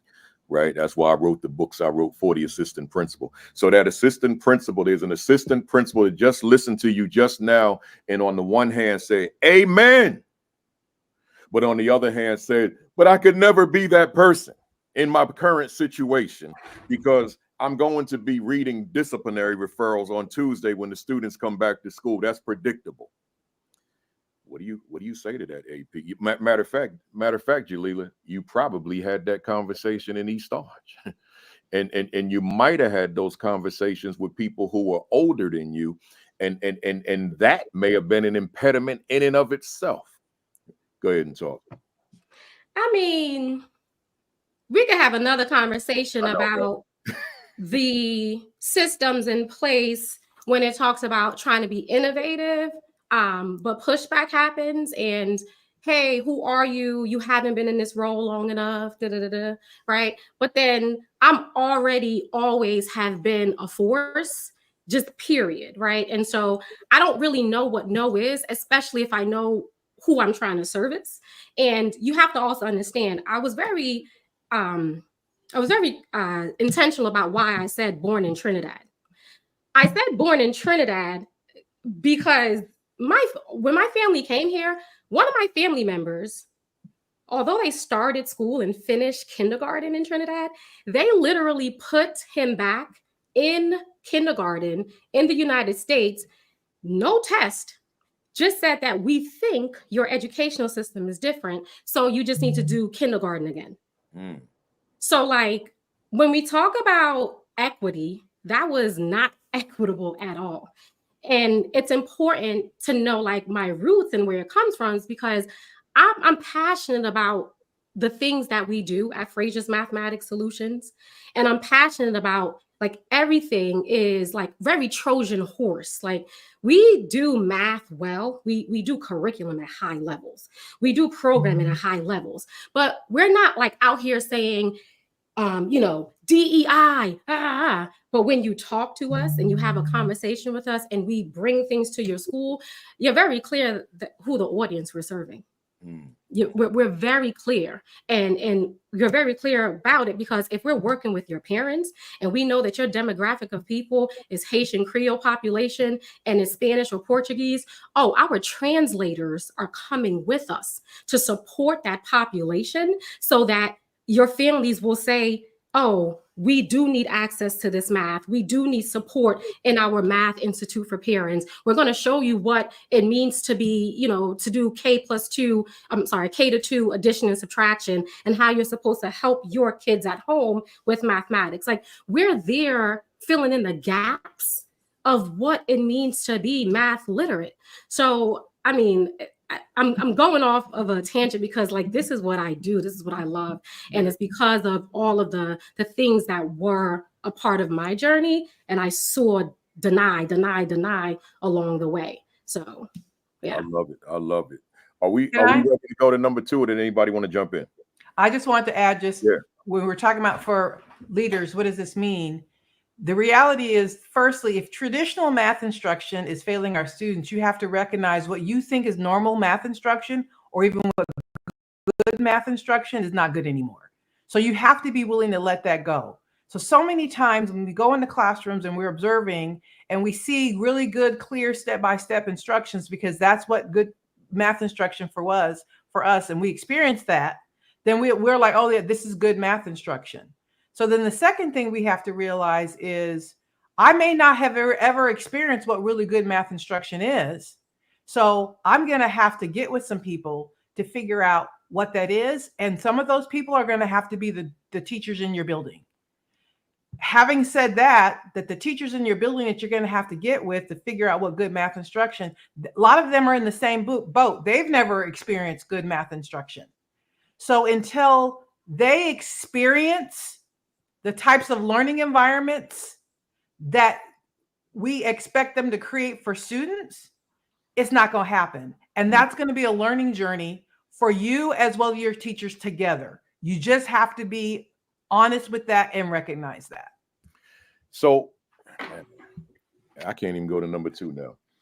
So that sounds to me, now again, we're talking about someone who's not conversant in mathematics, but that sounds to me like a vicious cycle then, because now you got the teacher that, just to quote Jaliyla, the context shines light for the content. So if I'm that teacher now and I don't have the context when I was a learner, and now I'm teaching students rooted in my own experience, then when does the cycle end? That's what leadership is about. That's why leadership is so necessary. And it can't be top-down leadership, because the leaders didn't experience good math environments either. It has to be a linking arms leadership. Let's learn this together. Let's listen to our students. So, as similar to Jaliyla, I was a math coordinator. One of the biggest shifts that I had to make with school leaders was when we went to a classroom to observe. I said, I'm not looking at the teachers, because it's not about the teachers. Teachers aren't taking a test. Students are. So what should the kids be doing? And that's the feedback that I gave. I was looking at kids. What are the kids doing? Traditionally, if we go into class and the teacher's up there doing all this talking, giving these clear explanations, and the kids are busy writing notes and there's no behavior problems, we think that's good instruction. But we have no idea the impact that that lesson is having on kids. Until you look at student work, until you hear kids' conversations, until you know what they're thinking about the mathematics, you have no idea of what kind of instruction. So that was the biggest shift what I had to make when I did learning walks with principals, is I had an observation instrument. I'm like, we're looking at student engagement in the mathematical practices. Like, are they constructing viable arguments and critiquing the reasoning of others? Are they using appropriate tools strategically? Are they making sense of math? Like, those are the mathematical practices. That's what I was going in and looking, because those are the things that make kids mathematically smarter. So the role of the teacher then is to get the kids doing those things. So that's the biggest shift right there, is to take the emphasis off of what the teacher's doing and not doing, and put the focus on what are the kids doing and not doing. And then what can teachers do to get the kids to do what we need them to do, which are the mathematical practices. Hey, assistant principal and principal out there on the call right now. If you're one like me who's math challenged, right? And maybe I shouldn't be talking that into existence so much, but I'm here I am. What these women are doing, they're literally giving you the answers to the test, so to speak, in terms of when you have that pre-observation conference. I'm not talking about that formal observation. I'm talking about that ongoing professional development, that collegial relationship that you have with your teachers. So that conversation, they're literally giving you the conversation. You know, when we talk about the context for learning, right? They're giving you the conversation. I implore anybody on here that's an instructional leader that is not solid in mathematics, right? That particularly from the vantage point that we're hearing today, that you rewind this, you watch it again, you take copious notes, because I'm just floored by what I'm hearing here. I really am. Juliana, any man, I gotta stop. Oh, let me write an A on my paper. I know. Juliana, I'm by New York City, man. It's Juliana, right? Listen, Yep. Anything you want to throw in there? Yes, definitely. So I feel like, Dr. Seda, Jaliyla, and I were all in this math world. And I think for any assistant principals and principals that are not really like in the math world like we are, there is a divide. Jaliyla spoke to it as well, that there is this kind of new math, this new way of wanting to teach math that is heavily influenced by the book Building Thinking Classrooms, that is heavily influenced by low floor, high ceiling tasks, that is like, might sound like gibberish as I'm saying this right now, but that is the direction, this inquiry based way that a lot of that math instruction is moving, to make it more conceptual, to make it more relatable, to give it context. And that is very juxtaposed to like the traditional I do, we do, you do. And so just to kind of give that context to any administrators who don't know this, because I'm working with a school this year that the teachers have never heard of like a more inquiry-based model to mathematics. And so just to bring awareness to that, to any leaders on the call that don't know that there's this shift happening in the world of mathematics. And just like both of these women have said, teachers have to experience it. They really do. Bring any of us into your schools or districts to help you facilitate a PD so that your teachers can experience math the way that we're saying. Because maybe you don't understand what that is. And then Jaliyla said this as well, modeling. This year I'm coaching at a middle school, is one of my clients, and I am in there doing model lessons, doing model warm-ups, helping teachers see that like just the procedural drill and kill worksheet, there are alternatives now, and modeling that for them in a 10-minute, 15-minute warm-up, because they don't know that anything else exists. So can we show them the tools? Can we show them that there are different ways to think about this, and it's maybe not as scary as you think? Love it. Let me go to the second one. And I'm gonna stay, because this is what you had asked me, Doc. Dr. Seda, you said these two were important as we proceed on. Leaders can't solve the problem of low math achievement without having a good understanding of the problem first. Since that's yours, go ahead and tell us what you're saying. Yeah, so one thing I wanted to start off by saying, I remember taking this problem-solving workshop, and it said there are 4 steps of problem solvers that good problem solvers do. George Polya came up with these steps because he studied people who were really good problem solvers, and his goal was, if I can see what these good problem solvers do and see what they have in common, and if I can teach those steps to bad problem solvers, I can make them good problem solvers. And that's exactly what happened. And so these common steps were understand the problem, devise a plan, carry out the plan, look back. Now, this is problem solving in general, not just with math. It's just, this is how you solve problems. As a math teacher, I realized that the number one reason why kids miss math problems was because they didn't understand the problem. It was just obvious to me. Looking at their work, they didn't understand what the problem was asking. And what I find in schools is leaders are trying to solve problems in math achievement, but they haven't taken the time to understand what are those problems. One of those happened to be the traditional math instruction, step-by-step, teaching kids the mimic procedures rather than make sense, is one of those problems. Another one of those problems is that in the US, it's acceptable not to be good at math. I'm bad at math. People almost wear being bad at math as a badge of honor. So what's the problem with that? That means kids aren't willing to put forth the effort to learn math because they're like, it's okay not to learn it. Look, my parents got by without it. It's just socially acceptable. That it's not that way every place. My husband's from Kenya, and when he didn't have any concept that everybody wasn't supposed to be good in math. But that's unique to a lot of Western countries. That's one of the other problems. The other problem, as I already mentioned, was teachers can't create learning environments for kids that they've never experienced themselves. So that's just the place to start, and I'm quite sure the rest of you can chime in. Anybody? Yeah, I think the problems can be really multifaceted as well. Kind of one of the questions that I had put into Principal Kafele was around the gatekeeping cycles of mathematics. And sometimes we have to take a really honest, hard look at who is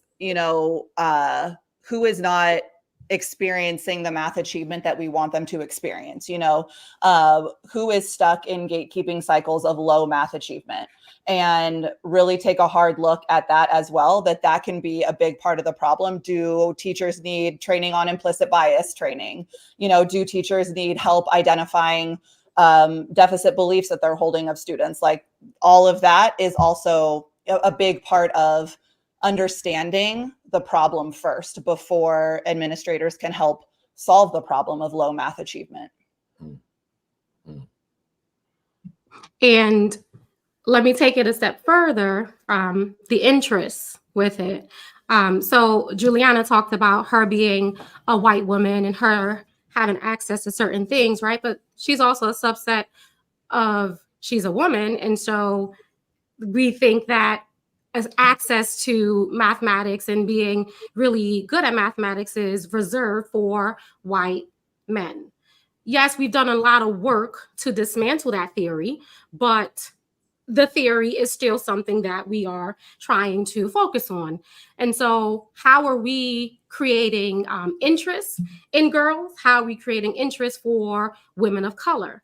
Last night, I was up really late nerding out. I came across this article, and it was an African-American coder as well as an artist. And they just developed the first algorithm. Make sure y'all listening to what I'm saying.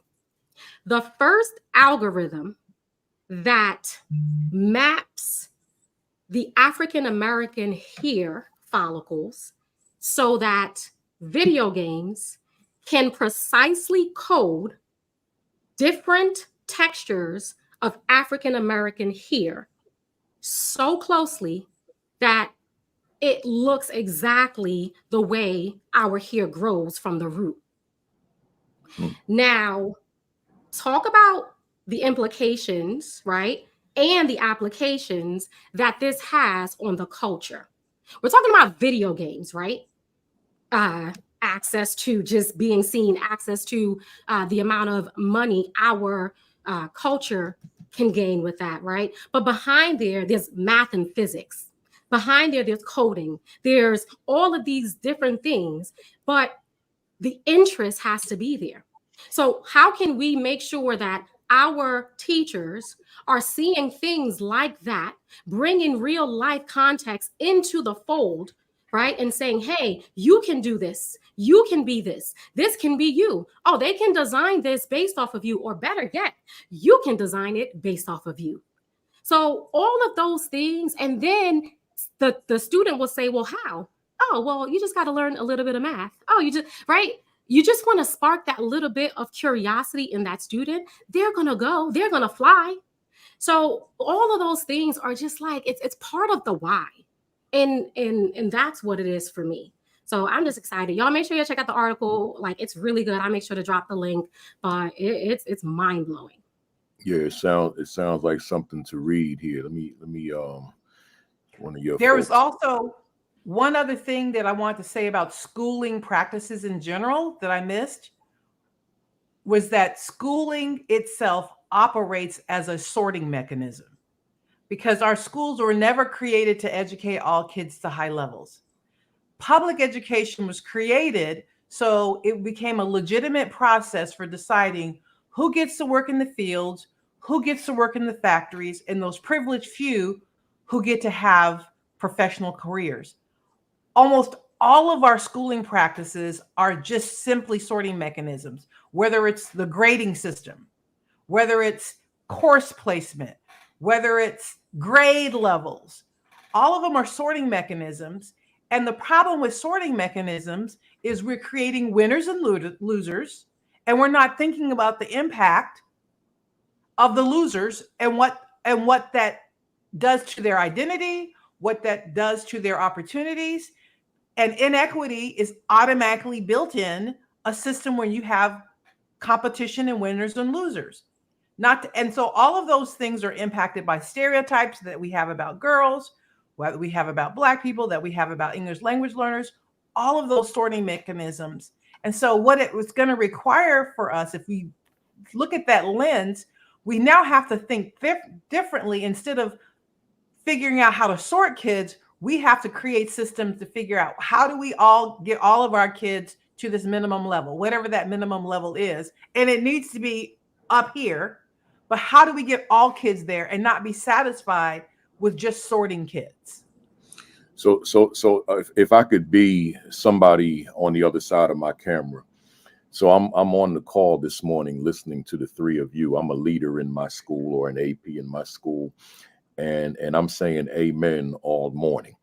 And thereby I want to defy this system of sorting, right? I want to go against the grain. I want to buck the system, right? That person's on the call right now, I promise you, right? So Doc, or any of you, Dr. Seda, or any of you, how do I navigate that which you just spoke? So But watch this, and maintain my employment. Right. So I'll just give you a good example. Jaliyla Fraser mentioned it. She talked about looking at student work and looking at, and I mentioned looking at student thinking. All the research says formative assessment is has the most impact on student learning. All the research says that. So rather than mimicking the state test with your formative assessments, and rather than mimicking that very limited multiple choice, I've created this rubric. I call it claim evidence reasoning rubric. I got it from science, where it's very clear as to what is a proficient claim, what is proficient evidence, what is proficient reasoning. I score that. We look at the student work. I highlight what's proficient. And if it's not proficient, why are we giving kids a grade? Do kids need a D or F? No, what kids need to know is what's right with this, what needs to improve, and what do I need to do to improve it? If kids don't know those things, they can't get better. But what do we spend all of our time in schools doing? We spend almost all of our time in data team meetings figuring out who needs help, who are the kids at the bottom. By the time we finish those meetings, we have no time figuring out how to help them, much less the kids get that information. I think that's where we start, like rethinking about what should we be doing with assessment. And if we're not helping kids answer those three questions, what do I do well? What needs to improve? And what do I need to do to get better? That's where we have to start. Yeah. So why are we getting it wrong? Because we're too busy sorting. Because that's all we know. That's all we've done. All the schooling experiences that we've been through has been sorting. That's what we've become married to that. That's what we know. And the idea that it could be different, sometimes people just have to show us. Just like Juliana was saying, if you've never experienced anything different, then you don't know to do anything different. And I know when I was an instructional coach and when I was a math supervisor, I couldn't get people to see what I was seeing. They just looked at me as some radical reformer. So I never even got the chance to help them see that this could be different because they're so married to the structures that have already existed. Mm-hmm. And I think so, and there's different levels that have to be attacked simultaneously, right? So Dr. Seda was talking about at a baseline classroom level, school level, right? We talk about the systems on a district level. So I'm going to speak from experience when it talks about dismantling systems that require or allow students to get to upper level achievement. So there are many schools, there are many districts that champion algebra for all. If you're not familiar with that mindset, right, there's a belief that every student should have access to algebra because algebra is the gateway to higher level courses. For example, calculus, X, Y, and Z. And so schools, districts believe that if students get access to algebra at earlier grade levels, for example, 7th grade, 8th grade, then they'll be able to be enrolled in AP Calculus, AP Stats courses, right? And so the idea is very much like, let's go, let's do it, right? And so you would think, yes, that's something that we should do. So they adopt the idea.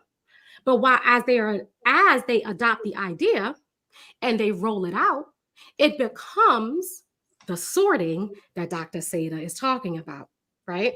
So what happens is students in 7th grade and 8th grade all get algebra. But those students in 7th grade and 8th grade that are being exposed to algebra and they don't do well in that algebra for all course, guess what happens in 9th grade? They get put back in algebra 1 again, to learn the same concept the same way and will never still get access to the AP courses and all of those good stuff, right? And so you are wasting their time. And you are giving them the lack of appetite for mathematics. And that in and itself is additional layer of sorting our kids and not allowing them to fall in love with math. So one of the things that was important for me was deciding how do we create an advanced pathway that has various ways to enter the pathway and not just this one trajectory. So if a student does enter in 7th or 8th grade, and possibly didn't do well, is there an opportunity in high school for them to be able to still get into AP Calculus and into AP Stats, even if in their 9th grade year, they had to repeat Algebra 1? I was very clear about what that framework and that pathway looked like.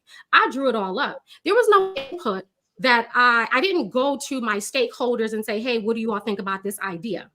I created the idea, and then I went to my stakeholders and said, hey, this is what I want to do. Will you support me on it? I had to kind of really figure out who would be okay with it. And then it took me about 1 or 2 years. We then put multiple ways of figuring out, hey, maybe we should add this metric, this metric, right? To give access. So while we are dismantling a system, we also have to create a way to speed up. Right? So 2 things have to happen in parallel for those students to gain access. So I want to be very clear, right?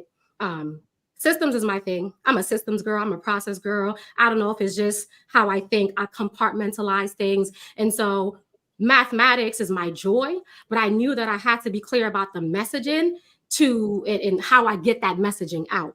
And if I didn't write it down, if I didn't create a framework, no one would understand what I'm trying to say. And I had to do that to get that out, to dismantle that archaic system. Was it taken well by everyone? No. Did it happen? Absolutely. And there you have it. Can I jump in on that? You got it. I feel like I am that algebra teacher that gets the students that have failed algebra multiple times, right? And so I very much connect with that and very much feel, when the students are in my class and they're repeating algebra for the 2nd or 3rd time. And how they view themselves as mathematicians has been so diminished over the years. And I think in terms of helping to disrupt those systems, I also think teacher expectations, like high grade level expectations for all teachers, I think that's something that leadership listening can help to instill in their teachers. I think there are a lot of studies on the importance of teachers having grade level expectations of their students. And we all know about like the self-fulfilling prophecy of the Pygmalion effect from like 1968, that like when we label students as gifted, surprise, it becomes a self-fulfilling prophecy and they score better. So how can we kind of take that if you are seeing an algebra, a remedial algebra problem in your site or district, how we need to be encouraging our teachers and helping them to see the importance that it's actually their mindset. It's actually fixing their own attitude gap, as you say, Principal Kafele, like it's their own attitude gap towards their kids about what their kids can achieve. And I think that that is like one of the most understated ways that you can help further this conversation and further disrupting the systems is saying, walking into a classroom and saying, I believe you can do grade level mathematics. And so we're going to do grade level mathematics in here, and helping them. You know, there are things we have to help. They are very scarred in math, right? There are things that we have to work on, but when a teacher can say that, it is immensely powerful. But the teacher has to believe it. It can't be something fake. The teacher has to truly believe that their kids can do math at high levels. And any of you, if not all of you, talk to us in the context of where we are now as far as leaders can't solve the problem of low math achievement without having a good understanding of the problem first. Talk to us about the significance of the teacher having a high level of cultural competence as it relates to the children in the classroom. Because as I always say, probably every day of my life, we are not teachers of content first. We are teachers of children first. But if I don't know the children, then it can compromise my understanding of who the children are. It can compromise my competency in making those connections with children. So speak to that as it relates to this topic that we're on right now. Anybody jump on in here? Go ahead. I'd like to start. Firstly, I will say students can't learn from tasks that they will not do. I remember somebody told me that years ago. We create these high cognitively demanding tasks, but if kids aren't interested in them and they won't do them, they can't learn from them. So that's one of the reasons why the cultural relevance piece is so important, even when we were talking about the context. But I also realized, even when I first started teaching at 20 something, and now that I'm much older than that, I realized that I don't always know what interests kids. Like, I don't. So that's why in my equity framework, ICU Care, which stands for each of the principles, the U in ICU Care stands for understand your students well. And then the 2 C's are be critically conscious, which means understand how stereotypes impact your kids. And then the other C is use culturally relevant curricula. Those all work together. Is that you have to understand who your students are outside the classroom, which means you have to take some time to do it. So I used to do things like that very first day of school, when you're getting their good phone number and email addresses of parents before the kids got in trouble. I'm also asking them questions like, what brings you joy? What are you passionate about?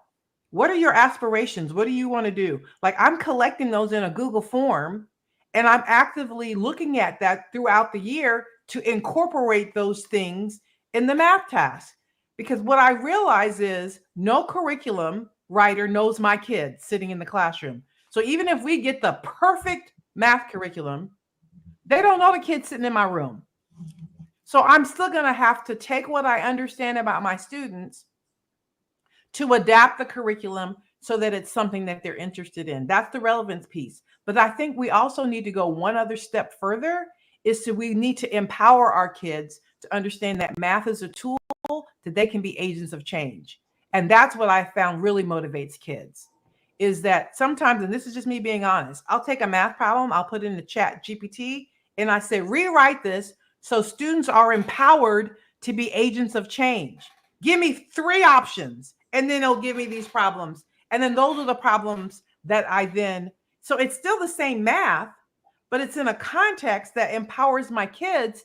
And that's motivating. Now they're willing to learn the math because they see that math is just not mimicking what somebody tells me, but it's actually a tool that helps me understand the world and that I can use to be empowered to change that world that I'm going into. Yeah, I love it. Love it. Anybody else? If not, I'm gonna go to this next one. Yeah, I mean, I think part of cultural competence is also making sure that students feel they belong in our classrooms. Yeah. If student, like, that is so central to all of it. And to feel like you belong somewhere, you have to know, like, think of where we all feel like we belong. It means that the person, at least, the person in leadership, or the rest of my peers, they know things about me. They know about me. They accept me. We have to create that community of belonging in our classroom. And we only do that by getting to know our kids. Yeah. Yeah. That we could spend a whole day talking about answering the question, am I welcome here? Mm-hmm. And do I belong here? Those are two questions that I use in a lot of my work because they matter. And the reason I know they matter is because I got them from young people, right? And you got a lot of young people who can sit in a school or sit in a classroom and not feel a sense of belonging in that school or classroom. As trivial as it may sound, when I board a plane, there's a difference in mood for me relative to whether or not the flight attendant at the door says hello. And a lot of it's because of my investment in one airline, and I'll mention the airline because I'm not beating up on them. United, right? I have 1.3 million miles with United Airlines, so I'm expecting when I walk on the plane that you say hello. I mean, I just expect that because of they don't know what I've invested in the airline, but I know. But customer service should be there. So when you don't greet me, then I'm walking down that aisle with an attitude. I mean, 100%. I'm like, all right. So when they come to me and now they realize that I got that status with the airline and they start being friendly to me later in the flight, depending on my mood, then I'm gonna say, but what happened when I walked on the plane?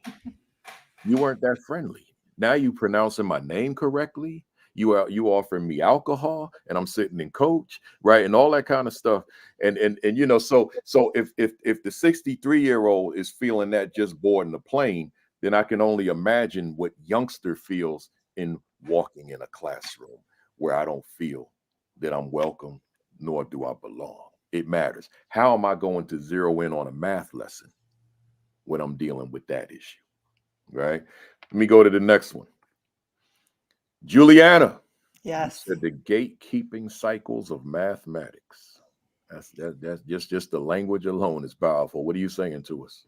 Yeah, so that's in chapter 1 of my book, Teaching 6 through 12 Math Intervention. And I go through, but we have to deeply understand, I believe there's 3 gatekeeping cycles of mathematics. The first one is a student gate that is made up of, and they're all contributing to low student achievement in math. The first one is the student gate, and that is math trauma and math anxiety, and how once students get stuck in that cycle of having those experiences, they are likely to stay stuck in that cycle of low math achievement. And then sometimes kids get swung around to the teacher gate.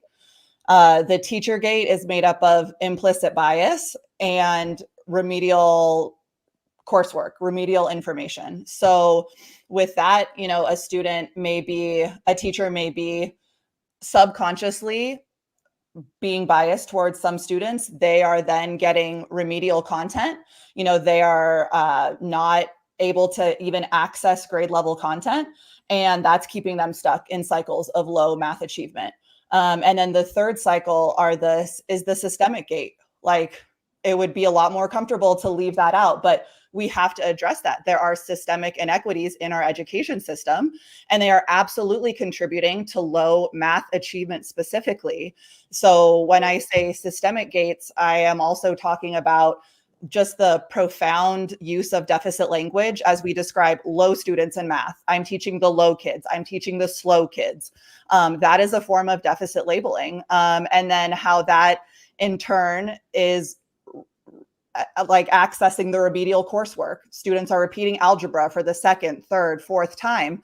And there's also a lot of studies that as students fail to get out of that algebra trap, they cite their inability to pass mathematics as the number one reason they drop out of high school.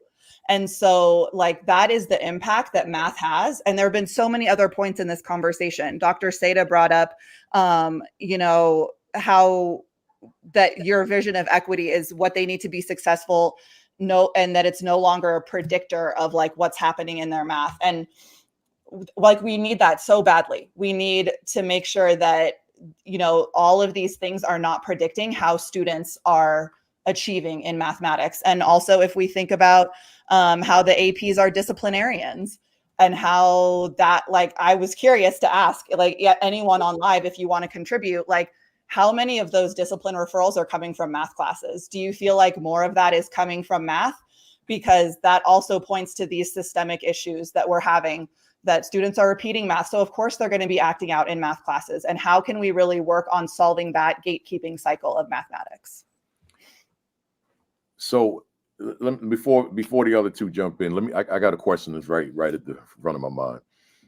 So there's a leader on right now. I'm always thinking about my audience, right? And there's a leader on right now, and that the slow students, the lower students, they hear that in the building. Yes. Right. That one that's on here right now listening, they've heard that, or they've articulated that. Right. So I want you, Juliana, I want you to speak directly to that leader about this deficit speech, that deficit language, that we don't even know the impact of it. The adverse impact could be so immeasurable. Yes. Relative to the students who are the recipients of it, whether directly or indirectly. Speak to that leader about adjusting that language. And if you could, what would be the appropriate language? Yeah. I think there's a lot of different ways to kind of go about that. I think adult learning theory really suggests the importance that teachers need to see research. They need to see, kind of make their own meaning of the deficit labeling that they're participating in. There's a wonderful paper from NCSM and TOTOS, which is the Math for All group. If you just search it, it should come up. It's about gatekeeping and all of that in mathematics. And I think giving your teachers that to read, and maybe facilitating, a PD around, or even during a PLC meeting, just a conversation around, hey, this deficit labeling is so pervasive in our culture, in our education system. But now that we know that we are actually participating in deficit labeling, like, how do we want to label these students? And, and helping co-create that definition of what the students, how they should be labeled, with their teachers. And I think it's an interesting question of like, how should we be labeling? Honestly, I don't have a great answer for that one. I would love to hear what everyone else has to say. Like, I just choose to not participate in saying like, oh, I teach the low kids. Oh, I teach the slow kids. But there are challenges with teaching students who have struggled, but we don't need to label them as low or slow. And also the kids know their label, whether we've said it or not. When they are in an intervention class, they know, oh, I'm placed here because my school thinks I'm dumb. I'm placed here because people think I'm not good at math, or whatever it is. And just, can we even relabel the classes to not be intervention, to not be all these different things, because kids know their label, and that continues to impact their own psychological development of like how they can be math people. Yeah, and Kimberly May here, she referenced Ken Williams, who's my good buddy. He's been on here twice. If you call them low, you'll teach them low. So true. And Ken challenged my thinking years ago on the label of at risk. Mm-hmm. And I was using it until I pretty much made Ken explain to me why I shouldn't. And I don't think I have ever since. Right. I tell folks, if you're stuck on a prefix, the prefix at, then just give them at promise, right? At potential. If you're married to the prefix, right? If not, just drop the whole label. Right. But I love it. I love it. So what I would suggest, rather than label students, let's label the learning. because Yeah. that's what we should be focusing on. So that's one of the reasons why I said, like, I have this rubric. I have not proficient yet to help. I'm understanding that learning is a journey, proficient, and then exemplary. So when we're looking at work, we're labeling where the learning is at any given point in time, and the kids understand, okay, if this is not proficient, the work is not proficient. That has nothing to do with me. The work is not proficient, and I notice we said yet, and I make it clear what I need to do to get it to proficiency. Hey Doc, let me cut you off real quick, respectfully. You used that word yet 2 or 3 times, and what it implies for me is growth mindset.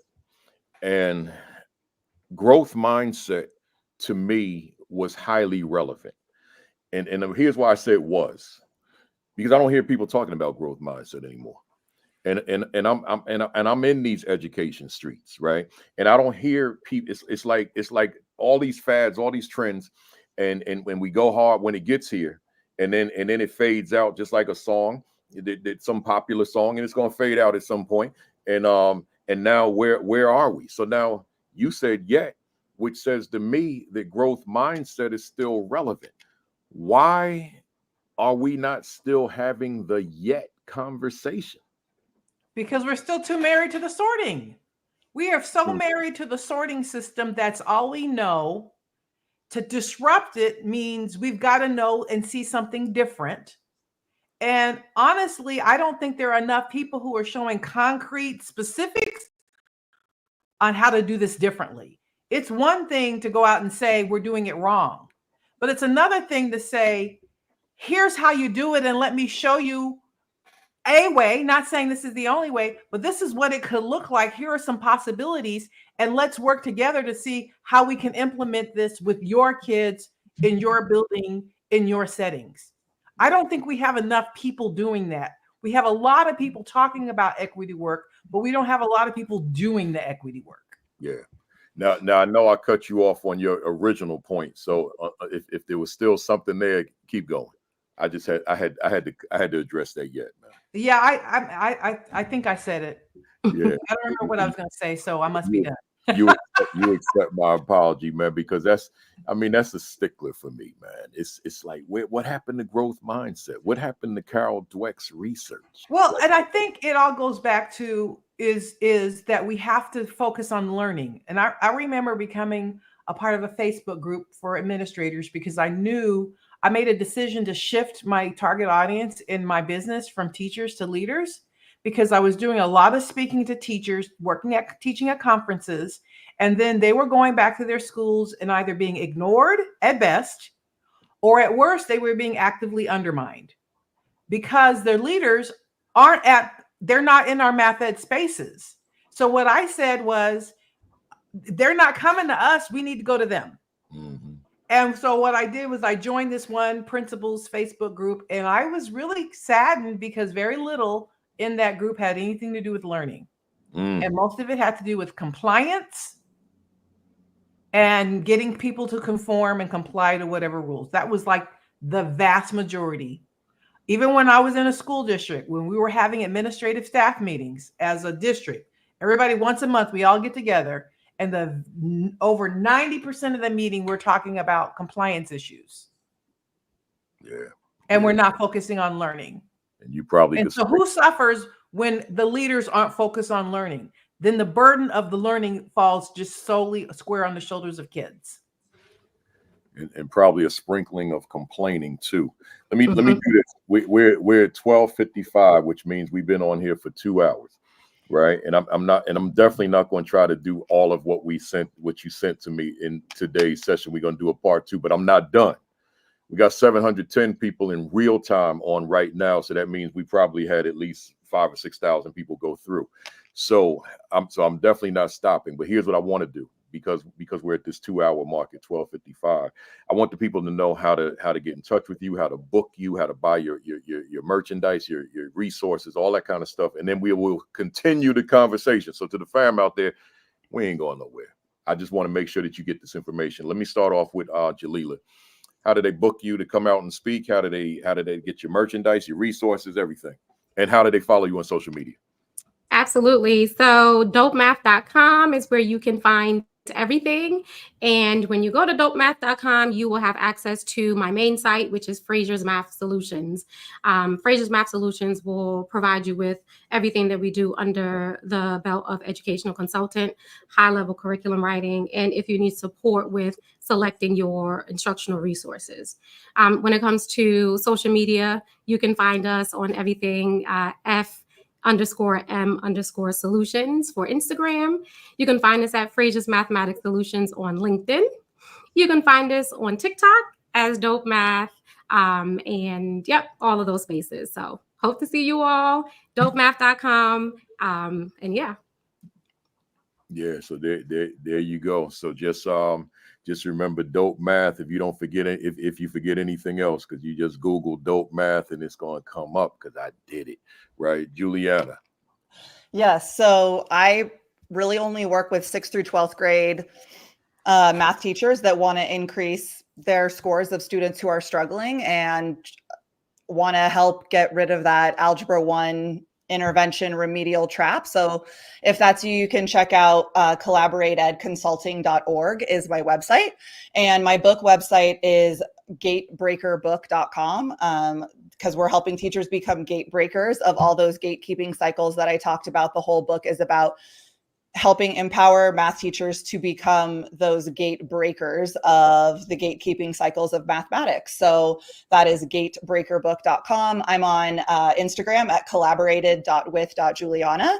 And that's really the only, social media place that I like to hang out. Good stuff. Good stuff. Dr. Seda. Yes. So I put in the private chat call to action form. I don't know if you can put it in another chat because I can't get in the chat for whatever reason. Because I think it's real important that we decide what we're going to do as a result of hearing this, because oftentimes we hear things and don't act on them. So I put a call to action form in that I sent to you, that if you can fill that out and talk about what are you going to do, who are you going to partner with to hold you accountable for doing something. We need to do something, because if all you did was listen to what we did and don't do anything with this information, our kids don't get the help they need. Now, back to my website is pamseda.com, PAMSEDA.com. And you can subscribe to my newsletter. I'm on Instagram and Twitter at PamSeda1. There you go. I'm trying to remember how I do the same thing on the Facebook side, because that's where most of the folks are. How do I gotta think in my head, because it went to the YouTube side, but it didn't go to the Facebook side. Or when we get off, y'all go to the YouTube channel, to the live comments, and you'll see the form right there. Right? How do I put that on the face? Because I used to do it all the time and I can't think. Here, y'all got it for me. Your team got it. No, that's the Dope Math. Let me see. Yeah, I'm on X too, man. I forgot. Yeah, so I tell you what, y'all, to my X people, and my Facebook people, just go to the YouTube channel later, not right now, and go to the live thread, and you'll see it, your live comments, and you'll see it right there, right? And then maybe in my mind, I'll figure out how I go back to the Facebook side to post it, and the Twitter side. All right, let's go back. We ain't gonna stay on too much longer, y'all, but let me at least get 4 of these topics in. We got 3, so let me go to Jaliyla right now, and she said math achievement. Now I have to read some of this from my notes, Jaliyla, because you gave me StreamYard only accommodates 200 characters. So I'm gonna read the first part from here, and I'm gonna read the last from my notes. You said math achievement is correlated to the types of rich mathematical tasks students engage with, the different ways that they are assessed, and how they interact with protocols that elevate their voice in the classroom. Once again, protocols that elevate their voice in the classroom. The RAP, R-A-P framework. School us, educate us. What do you say? Yes. So my girlfriend and I, Dr. Asia Franks, let me say doctor, because she just got her doctorate this year. We developed this framework, and it's called the RAP framework, and we wanted to really like figure out and dissect what's the reason why students' voices aren't being heard in the classroom, and ways that we can make sure students' voices are elevated, and the heavy lifting of mathematics teaching, the heavy lifting of learning is on students. And so we know that protocols are things that are simple ways to do that if we have students practice protocols, like practice group work, right? Practice sharing, practice taking turns, practice thinking. So we developed a framework of what students should be doing as well as what teachers should be doing in the classroom so that that happens. And it's the WRAP framework. And so the R stands for, at the very, very least, for this to happen, students have to be exposed to rich mathematical tasks. Like Dr. Seda talked about, right? Those contextual situations, the situations that are meaningful for students, they have to be rich. They have to be meaningful. They have to be able to want students to be able to enter those problems and make sense of it. And I'm not talking about the problems where Sally went down the ski slope. I'm not talking about those. I'm talking about problems that require students to actually put their brains together and solve something that isn't necessarily solved with an actual formula, and you just like pick apart with a method and say, all right, here's the one, here's the two, and then you have to add these two together. Like, it requires more brain thought. Then the second thing is the different ways that they are assessed, right? After they've had that productive struggle together, how are you going to allow them to show what they learned? How are you going to assess them? Are you always going to assess them the way we normally assess them, by giving them the exit ticket, which, yeah, we like exit tickets. That's not like something that we don't have to give them. But are you going to allow them the freedom to be creative? Are you going to allow them to create a song or a PowerPoint presentation, or to use AI to show us what they know? How are you going to allow them to show or assess their learning? And then lastly, what protocols do you have in place so that it is a safe space for them to elevate their voice? Risk-taking in mathematics classes is hard for kids. We already talked about the trauma that's associated with it. We've amplified that. A lot of you all that's in the chat, I've seen it. You all said that, yeah, I didn't like math. I hated it. Like, all those things, trauma is associated with it. And so if we're asking students to have rich discussions around mathematics, and we are not giving a protocol to be respectful around it, we're not giving a protocol to say, hey, if you are a person that needs your independent thought time, independent think time first to process and then share, like, those things have to happen. So we created certain protocols for things to happen in class so that the learning can be a safe space. Mathematics, for some reason, was always associated with speed. And that's why people thought you couldn't be good at math, right? Because you didn't do it quick enough. I'm the first person to say that I am not great with quick mathematics. But you could give me the calculus problem, and I will give you all the pages of the deep thought, because I'm a deep thinker in mathematics. I'm the person that will pull it back and give me 2 days, and I will give you all the whys and the hows, because that's how I process. And I was always thinking like I wasn't good at mathematics. And so we have to understand where our students are and provide protocols in those safe spaces. So it's the WRAP method. Dr. Franks and I developed it. We have been presenting it at conferences, and that's something that we're tied to. So excited about that protocol. So Jaliyla, if you were in a consultation situation, and of course I'm not asking you to roll out the WRAP framework. I just want to kind of compartmentalize, if I can. You're in a consultation with an administrator, principal, AP, it doesn't matter, either one. And we're talking about this elevation of student voice in the classroom. And here we've got instructional leadership that is happening the way it should be happening, where there are these ongoing discussions, collaboration with the teacher, ongoing coaching and mentoring. What would you say to that leader? Like, I want you to talk to that leader right now about the significance of student having a mathematical voice in the classroom. but via the leader who's going to in turn have the conversation with the teacher. Okay, repeat that again. Let me hear the context. Yeah. So ultimately, we want to increase student voice in the classroom relative to mathematics. Okay. But the teacher is not on the call with us. The leader is on the call with us. So I want you to talk to that leader about positioning oneself to be able to engage the teacher in the conversation toward the elevation of student voice. Absolutely. So I think I'm very much a question person first. So I want to know what is already happening or in place. So do you want to role play with me, Principal Sure, Kafele? All sure. right. Let's All right, go. leader. All right. So talk to me. What's been going on with, Dr. Seda? How's she doing in class right now? Yeah, she's not doing well, but she's kind of distant. And I suspect that she's got a math phobia, like she's really not comfortable with math because I don't see the same person in the language arts environment. Mm. And so the achievement with her students isn't too good. Yeah. Right. So are you all having like grade level meetings and things like that in the school? We're having the meetings, but we're talking content. Okay. That's good. That's good.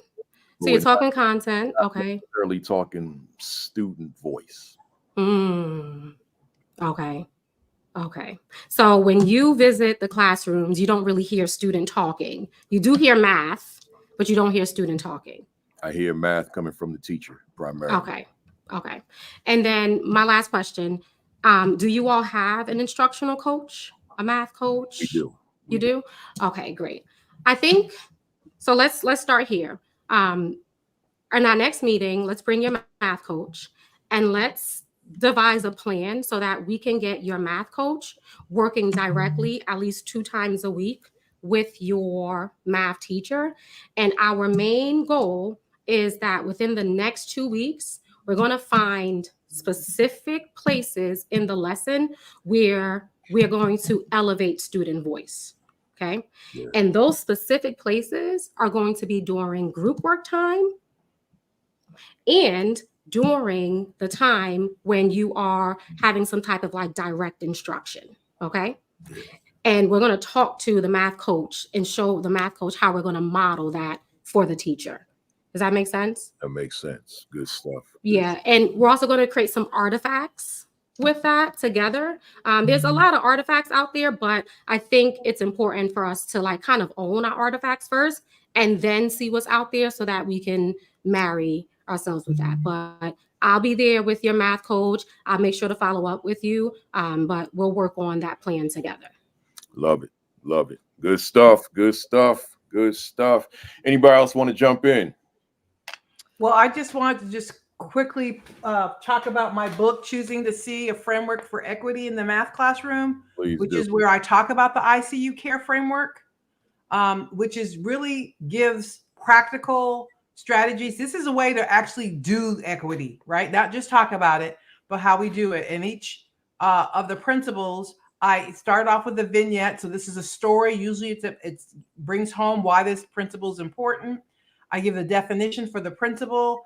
I talk about why this principle is an equity issue, what happens when we don't engage in this principle, and then I give lots of practical strategies of things we can do to implement this. So check it out. It's a must read. I really must say it is so good. Well, wow, and that's good to hear. Let me do this. Let me just go right here, Doc. And I see you care framework can be used to create a shared vision of effective math instruction in your school district. So go ahead and elaborate. Yeah, so I think that's powerful because we have leaders here. Is one of your jobs is to create a shared vision of effective math instruction. And if you go to any school and you go into different classrooms, what's obvious to me is most teachers are teaching the way they were taught. They're doing what they think they're supposed to be doing. And if it's not what you want them to do, then that's a leadership issue. So what you have to do is create a shared vision of what effective math instruction is.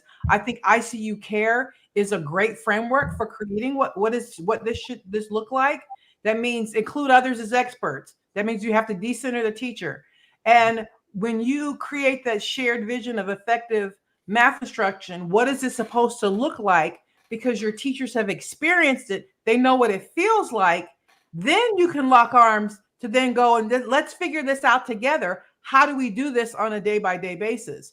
But if you have very different viewpoints, if the teacher thinks effective instruction is giving good, clear instruction and giving good, clear explanations, and you think it's engaging in kid discourse, but they think that takes too long, then you'll never get there. So I just think ICU Care is a great way to help bring that shared vision, not only for teachers, but for students as well as community members, people and parents, to get them all on the same page so that we can all be going in the same direction. Good stuff.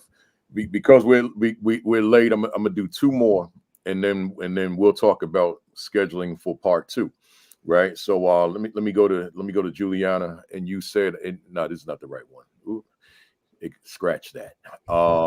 Right? No, that's here we go. I guess you kind of exhausted that one, right? Or was there anything else you wanted to say to that one? No, I feel like we hit on that one a good amount. Yeah. What about this one here? Yeah, we can talk about that one. Yeah. I think so this one also points to my framework. I know each of us have a framework. So inside of my book, Teaching 6 through 12 Math Intervention, I go through my book in your possession to put on the screen. Just like you, mine's pre-order, and so it's not shipping until December 30th. So I'm right on the same pre-order schedule as you, Principal Kafele. Yeah. And so I do not have a physical copy of it right here because I haven't received one yet. But so inside the book, Teaching 6 through 12 Math Intervention, Chapter 1 is about those gatekeeping cycles. And then the rest of the book is the Break It Math Intervention Framework, where we are going to break those gatekeeping cycles. And so the first one, B, is for build community, which is what we've all been talking about. And then the R are routines to boost confidence. And that's exactly what you see here. Those engagement routines, like which one doesn't belong, same and different. These are all sorts of activities that are, I didn't invent them. I'm sure everyone here uses them in their practice. But they focus on reasoning so that students have a chance to explain their reasoning. It's not about one correct answer. It's about how are you seeing it? And I think as we think about cultural competence as well, the more that we see our students being able to do math at high levels, the more we get to know them, the more we believe they are mathematicians. And it really helps break down some of those barriers that teachers might be having. Like, oh, my student who normally just sits in the back of the room with the hoodie on and the earbuds in, like, wow, they actually had something really insightful to share when I gave them this prompt. So it can really help teachers to see that their students have so many math skills that need to be explored and enlightened. So which one doesn't belong is just one of them that any administrator watching right now, you can do a Google search for which one doesn't belong and encourage your teachers at literally any grade level to start using engagement routines like that focus on reasoning, that have more than one correct answer. Also, that can be introduced without math. I keep going back to math trauma and math anxiety because it's so prevalent for the students that I support. But when we just introduce a new structure with math, it can be overwhelming. But when we introduce it with, pictures of puppies or something, then it can also help us to help the students to engage with the structure before we layer the math in. And so that's what makes those engagement routines so special. And then the E is engage all students. The A is advance your own expectations of what students can do. And the K is know students' level of understanding, which is all about how do we assess accurately? And it's not about the traditional tests. It's about I push for mastery-based grading. Good stuff. And I just want to add, I started using engagement routines like this for my warm-ups. Yes. I got rid of the traditional warm-ups at the beginning where kids are supposedly reviewing because it wasn't review. Yes. And I needed to engage my kids right off the bat during those first 5 minutes of class. So my warm-ups became, what are you notice and wonder? I might do a visual representation of the math at the beginning of class. Give me 5 things you see. What's one question you have? And that way everyone's engaged because, like you said, there's no wrong answer. This is just my opinion. And now we can start the math lesson because everybody right off the bat is invited into the math. Yes. Wow, good, Yep. good stuff. I'm not even going to ask you no questions because I'm gonna wrap it up. But I want to wrap it up with Jaliyla on this one here. I'm gonna read some of it made the screen, and the rest I got to read it. Jaliyla, school leaders who cultivate a math positive school culture inspire teachers, students, and families to embrace math challenges, resulting in higher engagement and achievement across the board. The epitome of a dope math culture. We probably should have had that one higher up because there's a whole lot there, and there's a whole lot there for me to ask you questions. But still, in all, elaborate on what you're saying here. Absolutely. I think my second to last year as a classroom teacher, I was at STEM Academy. Actually, it was the first year STEM Academy in East Orange opened. The first year it opened. And I was one of the first teachers to support opening the building. So I was one of the first math teachers. Can I ask you how old you were at that time? I was probably like 23 years old. No, like 24. I think I was 24 years old. Okay. And I was in my third year teaching. So 24 years old. So my third year teaching. Wow. And the school opened, and the idea for the school was, because prior to that, it was a 9th grade school. It was all 9th graders. Yep. And then it became a feeder school. The 9th grade became a feeder school to the high school. And so there were students that when STEM Academy opened, there were still 9th graders in that school. But then there was another cohort of student that they pipelined in because they were assessed, and that they became the STEM students. You know where I'm going with mindsets, right? So there were students that were, and I'm saying leftovers, right? Because that's what they thought they were, because that's what I heard them saying about themselves. And I saw my colleague on here, Dr. Denissa Brown, because we were like partners in crime. She was English, I was math. And they thought that they weren't the true STEM students because they weren't selected. They were just there because the school had to continue to usher them through. You following me? That's right. Well, when we caught wind that that's what they thought about themselves, it was like, oh, child, stop playing. And so we made it our ultimate mission that by the end of this school year, that was not going to be their mindset. And so we created our own little like pact and Saturday Academy. By the end of that year, in mathematics, for the state assessment, 90% of my students were proficient on the statewide HSPA assessment. The ones that thought they were leftovers, stop playing. The girls that were, oh my gosh, I thought I was going to fail. When I tell you, they were scared, like so scared about everything. But all we did was mindset work with them, and then we taught them. Even the ones that weren't my students, I told them, y'all better be coming to Saturday school. I am not playing with y'all. I wasn't playing with them. She wasn't playing with them. She taught them English. I taught them math. And then at the end, we celebrated. Because we knew, we believed in them. It wasn't like something that you just had to know that they could do it and then just tell them. So I think what was important was that the school leader supported it. He let us have our way. He said, what did you want to do? Sure, go for it. There was nothing that said you couldn't do it. He allowed us to just play and have fun. And so he believed in what positive math culture meant for his school. And then he just believed in us and he knew we could do it, right?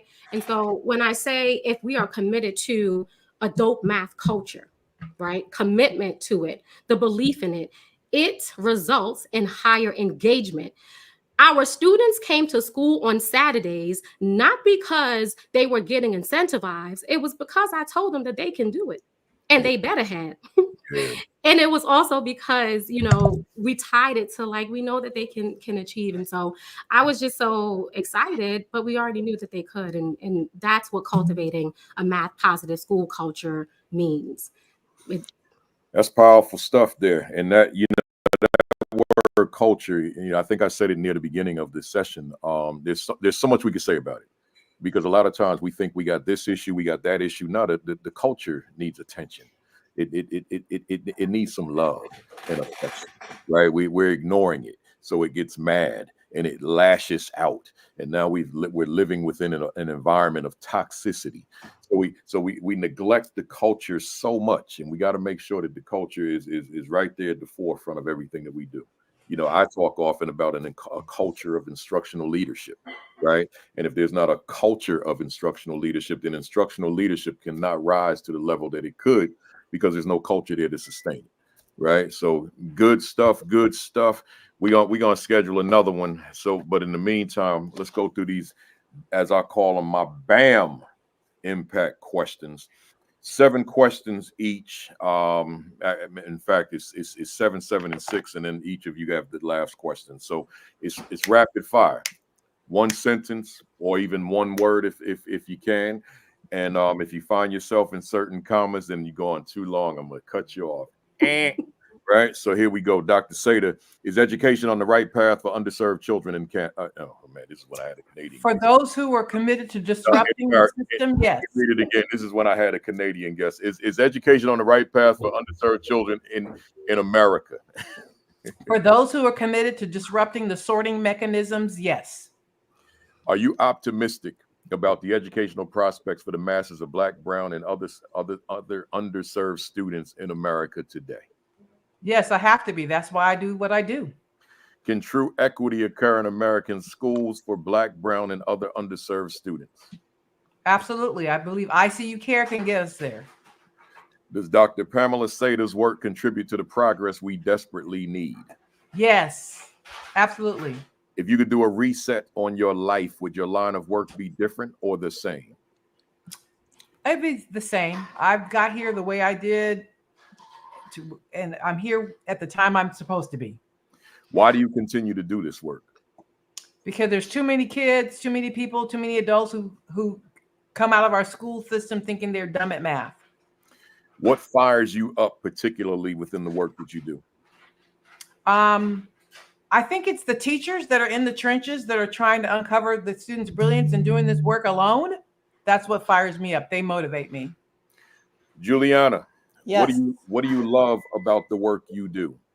Hearing teachers say, I can use this tomorrow. What do you dislike about the work you do? Trying to change teachers' mindsets that are not thinking positively about kids. What has been your greatest victory in this work? Writing my book. What has been your greatest mistake in this work?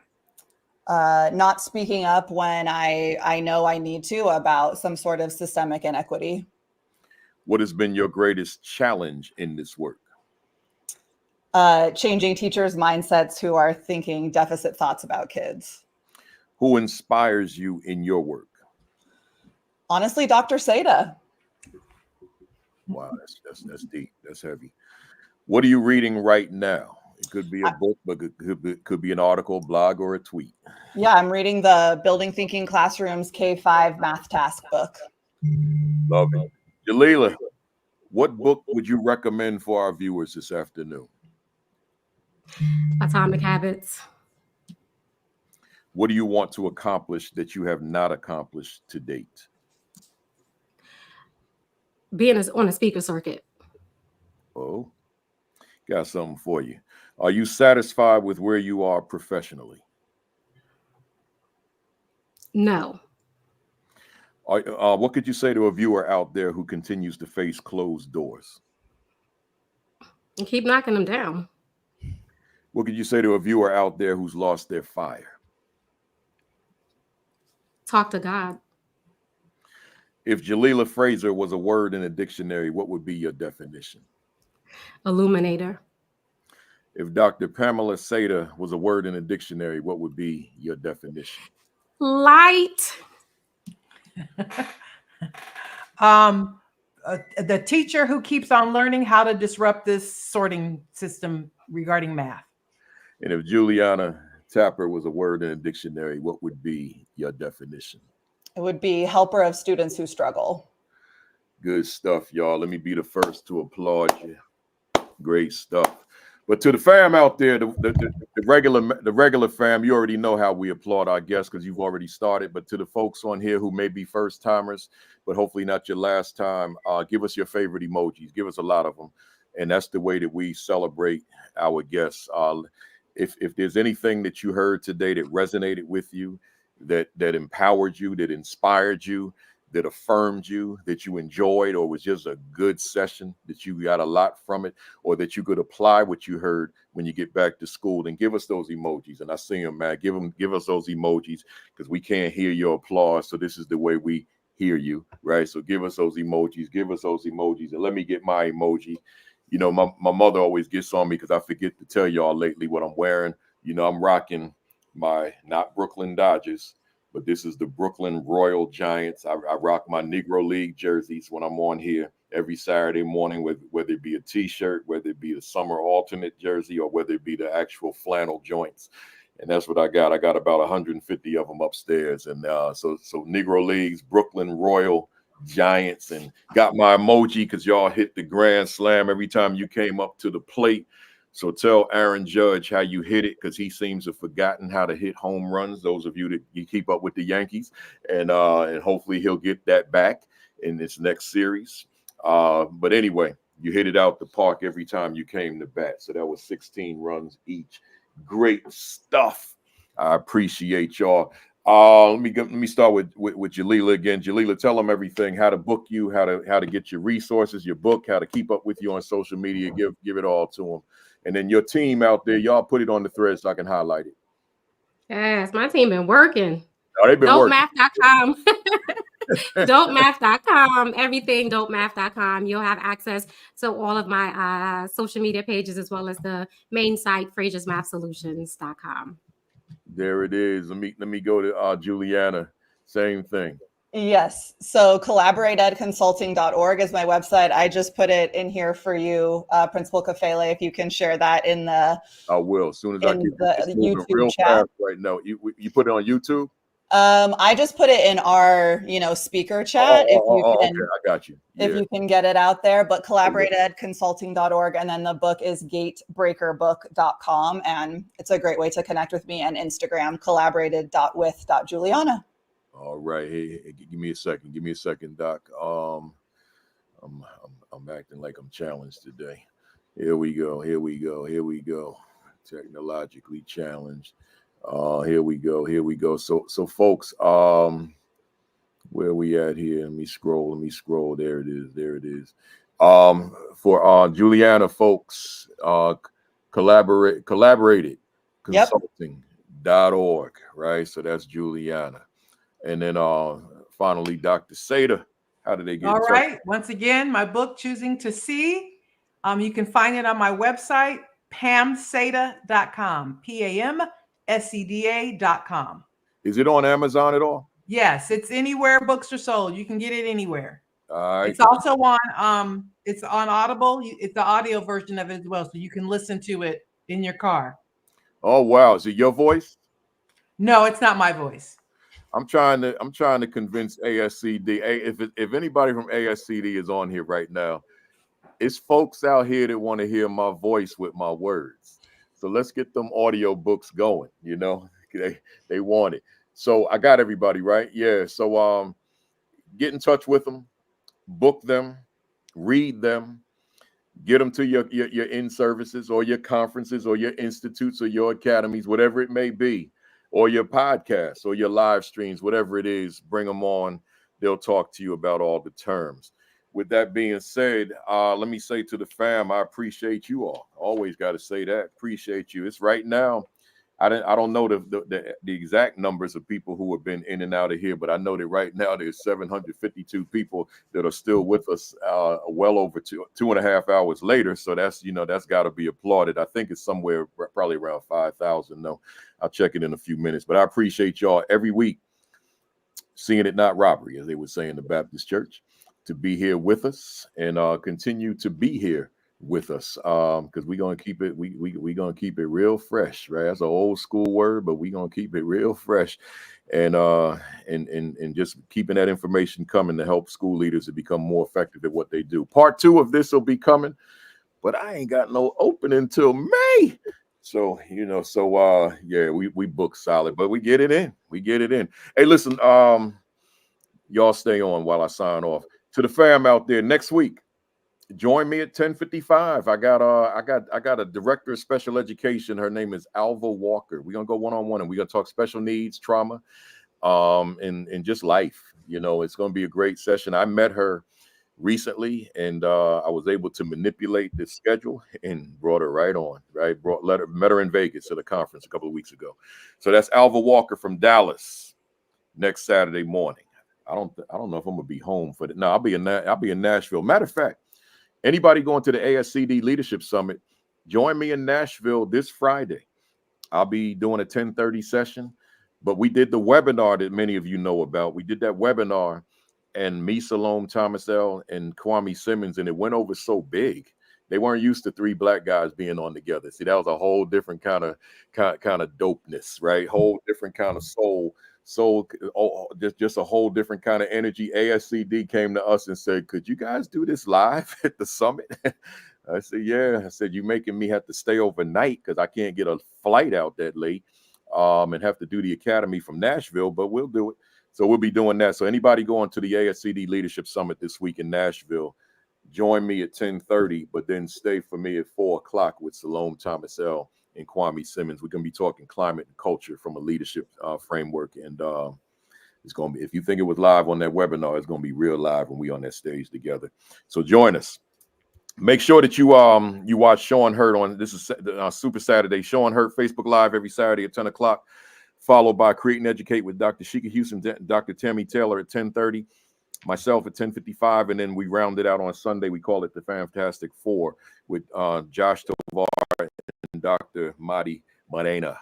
That's Sunday at 5 o'clock. No, 7 o'clock Eastern time. He changed the time. Make sure you get my books, but I'm not going to put all them books on the screen, but I'm going to put one of them up here. I'm going to block you real quick, Dr. Seda. I just got to do this. I got to do this, y'all, because it gets a different crowd on here from this morning. I'm still learning this thing. Here we go. Make sure that you get your hands on my new joint, the what is my value? There you go. To the teachers I supervise. What is my value instructionally to the teachers I supervise? It's not even printed yet, but you can get it. You can pre-order it now. And I can't tell you the volume of people because I was writing a book a year for about like 4 or 5 years. And I can't tell you the volume of people who would be upset every year that they couldn't get a copy because it sold out, because ASCD was printing between, say, 5,000 and 7,000 copies, and we were selling out on release date. So order now. It comes out December 16th, but order now, and that way they'll know precisely how many books to order. Order it now. Y'all took it all the way to #1 on Amazon last week, and I appreciate that. It stayed there for like 2 or 3 days. Now I don't know where it's at now, but it's still in that top 100. That I do know. And that's a blessing. That's a blessing that you can have a book that ain't out for another 2 months and it's already ranked on Amazon, right? So make sure that you get yourself a copy. Order it today, Amazon or ASCD.org. Now, let me get that out the way of Dr. Seda. And then like and follow the AP and New Principals Academy Facebook page. That's when I write my Sunday morning commentary, not later than 10 o'clock. And subscribe to the AP and New Principals Academy YouTube channel. Make sure you subscribe. We have 22,600 subscribers right now. 22,600. I'm elated by that. But there are probably about 200,000 APs in America and over 100,000 principals in America. So we're just a fraction of that. So let's bring them numbers up. We're at 22,006, and I ain't complaining. Trust me. And then lastly, visit principalkafele.com. Just to see what the additional resources are that I have for folks that you don't have to pay for. Oh, and I must add, lastly, officially, your diet. How could I not say that? Your diet. We've been doing that for 233 weeks. We ain't gonna stop now. Your diet. Make sure you're taking care of yourself. You're eating right. Your exercise, get it in. And then your virus precautions, whatever it is, man. I tell you, man, I live on airplanes, and them folks be sick on them planes. So I got like 4 masks in my bag, and I know it embarrasses people, but I try not to wear the mask on the plane because I really don't want to sit up there for hours with a mask on. But when I hear that first cough, it's on, baby. It's on. Right? So make sure you're taking care of yourselves. With that said, y'all have a great week. Have an extraordinary week. Have your best week yet. Peace. Peace. Thumbs up. Cock that fist back. Count to 3. 1, 2, 3. Bam! Some of y'all said, what's that BAM impact mean? That's what it means. Bam! I see y'all next Saturday at 10:55. Y'all be safe. And remember, I ain't gonna talk no more. 10:55 next week.